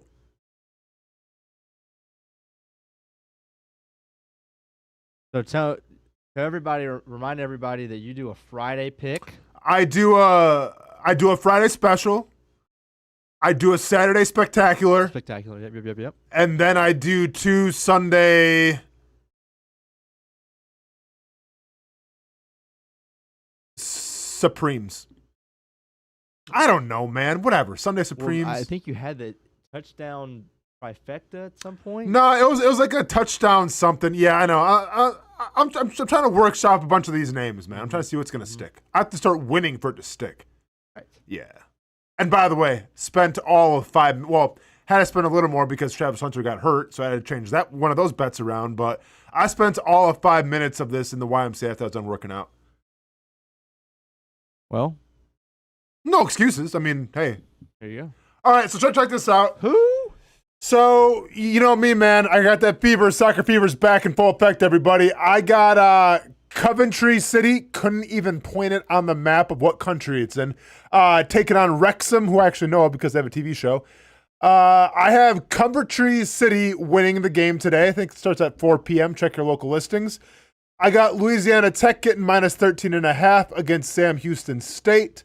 And then I have, this is my special one, I have Jaylen Brown over 5.5 rebounds. Now, why? Yeah, Am I a Celtics fan? Nope. Because if you've been following the Jaylen Brown story, this dude has been a walking meme because he had some, like some like that black hairspray that kind of helps with your hairline. Oh. So he had that. He put his head down in a defender and left a giant black streak in the defender's jersey. Jaylen Brown, if you haven't been following the NBA, the Carlos Boozer, has been getting clowned the past like 2 days by NBA halftime show and Shaq and Charles on Twitter. There's memes about him. So if you know anything about Jaylen Brown, these are good. He already plays with he's got that dog in him, right? Well, what happens when you start making fun of the dude over his hairline? Well, now we're talking about a whole kennel full of dogs. And when you have a whole kennel full of dogs in the next game, yeah, you can go points, but that's not a guarantee because sometimes you miss them, right? Sometimes you miss your field goals. But what's guaranteed is when you're playing with a kennel full of dogs in you, you're probably going to be a little more aggressive in terms of rebounds. So go ahead and give me over 5.5 rebounds against the 76ers, who obviously have Embiid, who's going to always pull the center out to the three-point line. I like Jaylen Brown to get over 5.5 rebounds. These are some amazing memes. Yep. Next we go to I got Georgia winning over 7.5. Atta baby. I got Texas Tech because I've been riding them all year. Is their quarterback back yet or not? I don't know. Doesn't matter. I'm taking Texas Tech. Kansas State doesn't scare me. And then I'm taking Indiana minus 20.5 against Maryland. Simply because Indiana hasn't given me any reason why they shouldn't crush any inferior opponents. They're kind of like the Colts right now, where if they play a team they're supposed to beat, not only do they beat them, but they cover. And Signetti just got paid. Yeah, give me into Indiana. Next, then we're going to go with our Sunday spectacular spooky season trademark. George Kittle over 4.5 receptions. Mahomes over 275 yards passing. I know, but it's prime time against the Bills. And Ladd McConkey over 63.5. And last but not least, this is my fantasy special. Well, actually, I don't have Jameson Williams, but can't pronounce the guy's name, but yep, thank you, Hamby. Yep, Kamani Duvall going to get a touchdown. Duval. Not Duval. Duval going to get a touchdown. Jameson Williams, you've been following his storyline. The offensive coordinator came out during the bye and said he's done Jameson Williams a disservice by not getting the ball when he's open. Fantasy. Oh, fire him up, Hamby. Let's go. And then give me Patrick Mahomes over 28.5 rushing yards. Wow. I figure if I can't get him on the receiving, I'll get him on the rushing. So you didn't necessarily play it safe? Not at all. No. Not me. If I have to throw a dart, I'll throw a dart. But I'm going to go down swinging. I'm not going to go down throwing light jabs. I'm throwing everything I got, Hamby. I'm going for the knockout. Okay. Always. All right, I've got Casey's picks next, and I'll go last. Casey also two $10 ones, as we've grown to kind of get used to from Casey. Yep. So on the left, Travis Hunter anytime touchdown. Ooh, yep. So pretty much that's just going to become the Kyren Williams anytime touchdown, and we'll calculate the winnings after. Okay, fair. But that'll at least get him on the board if Kyren scores. So essentially, he's going to wager $10 to get like 16. Pretty much. Yep. And then on the right, we've got a little college football play. We've got Ohio State minus 16.5 against Penn State. Okay. Ole Miss. That seems like a sure thing. Yep. Ole Miss to win by 10. Ooh. South Carolina. Okay. And then he's got Cincinnati plus, opposite of kind of what Brent's got. He trusts Sorsby to put up enough points, maybe a backdoor cover or so. Okay. That's going to be 10 to win 43. All right. Just two straight up bets. I like it. Just meat and potatoes. That's meat and potatoes. Not Casey. Getting fancy. He's All right. in the lead. He's not really changing up his game plan all that much. Yep. And so now I'm in an interesting position. Because Mr. $6. I've got $6 on the board. But me and Brent are coming. Right, but if both of y'all hit a bet, yeah, that puts me in last. Dead last. Yep. So what I really try. You got to play for the win here, Amby. is I played for the win. Okay. But not a substantial win. Okay. I wanted to be able to hit one bet and feel pretty confident. Okay. That if it was like a $20, that I'd at least beat one of y'all. Yeah. So here's what I've got. Right. First on the actually we're gonna go bottom first. College football. I've got a 3 to win 10. This is my. If I cash this one, that puts me at $17. Okay. I'm confident that won't be last. Okay. That's Georgia to win by a touchdown. Ole Miss money line. Tennessee plus 4.5 at home against Oklahoma. Yeah. And Texas plus 4.5 at home against Vandy. Okay. In the center. Real quick, you know what's wild about that one? Like, that's like your safest bet, like slip. Uh-huh. But like, I don't know why the Oklahoma game scares me a little bit with Tennessee. Yeah, that one could. That's one of. And also Texas can scare you a little bit as well. But yeah. I'm getting. You can lose by 4. But I get it. In the center middle, I'm going to go Lions minus 3.5 as a lock. Okay. Against the Vikings. Mm-hmm. I'm going to go Bears and Bengals over 45.5 points. So I've got Joe Flacco. Yeah. And I've got Caleb Williams to put up some points. Okay. And then I've got Chargers minus 3.5 as a heavy favorite against the Titans. That's so fair. I bought that down. Yep. 6 to win 17. Okay. My ultra favorite 3 bets of the weekend were Blue Jays to win the World Series. Hamby's had his finger on the pulse in terms of World Series betting recently. So folks. this doesn't mean they got to win tonight. This just means they get to win either tonight or tomorrow. That's minus 240. Damn, really? Yes. Okay. I've got Georgia win by 4 and the Lions win by 4. That's another lock to me. Yeah. That's a plus 213, 5 to win 16. And then I've got all baseball since I've cashed 3 straight. Had to follow it up. Gossman, over 5 strikeouts. 5 or more. Okay. Under for the game, under 9 runs. Okay. Gossman to make it past 5 1/3. Yep. And the Blue Jays plus 1.5. Trying to make it 4 in a row. 6 to win 25. Okay. I like it. Hamby is the highest $1 bet on the prices, right? Yeah, baby. Oh, man. Hamby, before we head out here, anything else you want to share? Give me the Blue Jays, baby. Let's go. Let's go, Blue Jays. So if the Dodgers win tonight, Game 7 tomorrow? Correct. Woo.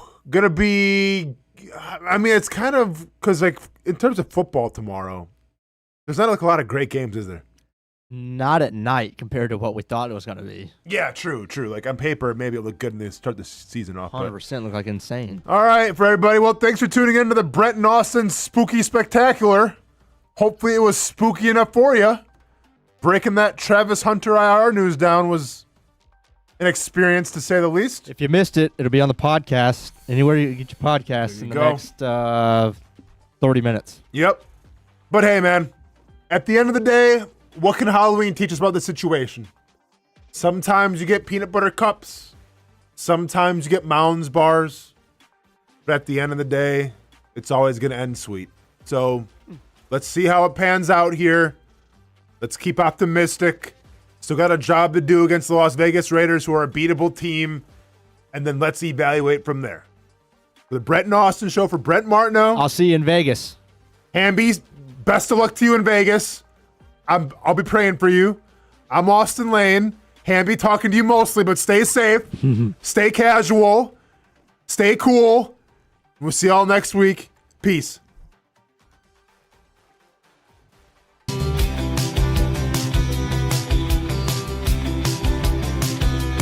Welcome inside the Armor Guard exterior and gutter helmet showroom. There's a lot going on, like glass exteriors, replacement windows, and down there we have the retractable screens and awnings, plus hurricane protection. Let's talk more about those gutters, and to do that, we bring in Kevin. He's the owner, he's the expert. Why gutter helmet? Well, gutter helmet's truly the only maintenance-free product. It lets the trash and debris go on the ground, the water wraps around and goes inside. Unlike filters, they sit on top of the gutters, and the trash and debris build up on top of filters, which requires maintenance. With gutter helmet, we're going to keep you off the ladder, the most dangerous thing in your garage. With gutter helmet, you'll never clean your gutters again. So get off the ladder and put on the helmet. Gutter helmet. Get a free estimate at gutterhelmetofnorthflorida.com. You can also call 904-762-7779 or visit the showroom on St. John's Bluff Road in Jacksonville.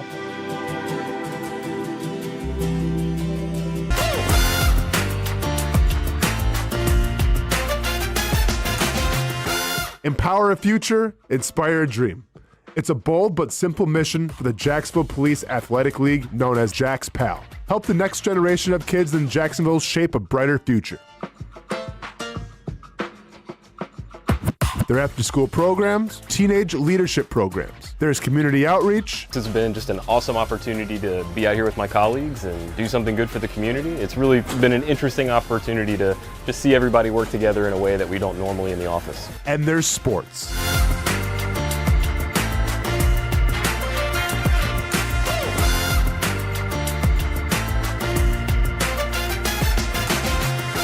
There are also ways you can help the next generation with a donation of any kind. Just visit jaxpal.org to get more information. Empower a future, inspire a dream with Jags PAL. It's one of the hot spots in the area. Welcome you to String Sports Brewery out at the beach. Big crowd on hand tonight. The fans are here. And now the newest hot spot at the beach is open. String Sports Brewery in Jacks Beach has opened its doors with rave reviews. We're going to be fans forever. Cozy up to the bar, grab a seat in the sports-themed restaurant, or grab a seat outside and feel that breeze coming off the beach as the weather warms.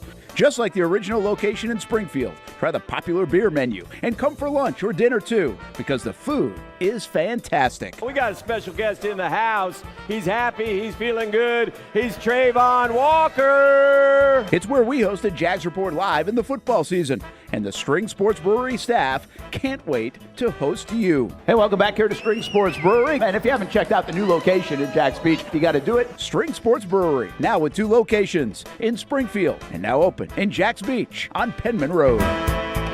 There's a saying in sports, you can't win them all, but you can win a lot with good folks on your team. Like that one painter, First Coast. It's tough to beat the sun in Florida, so your home fades.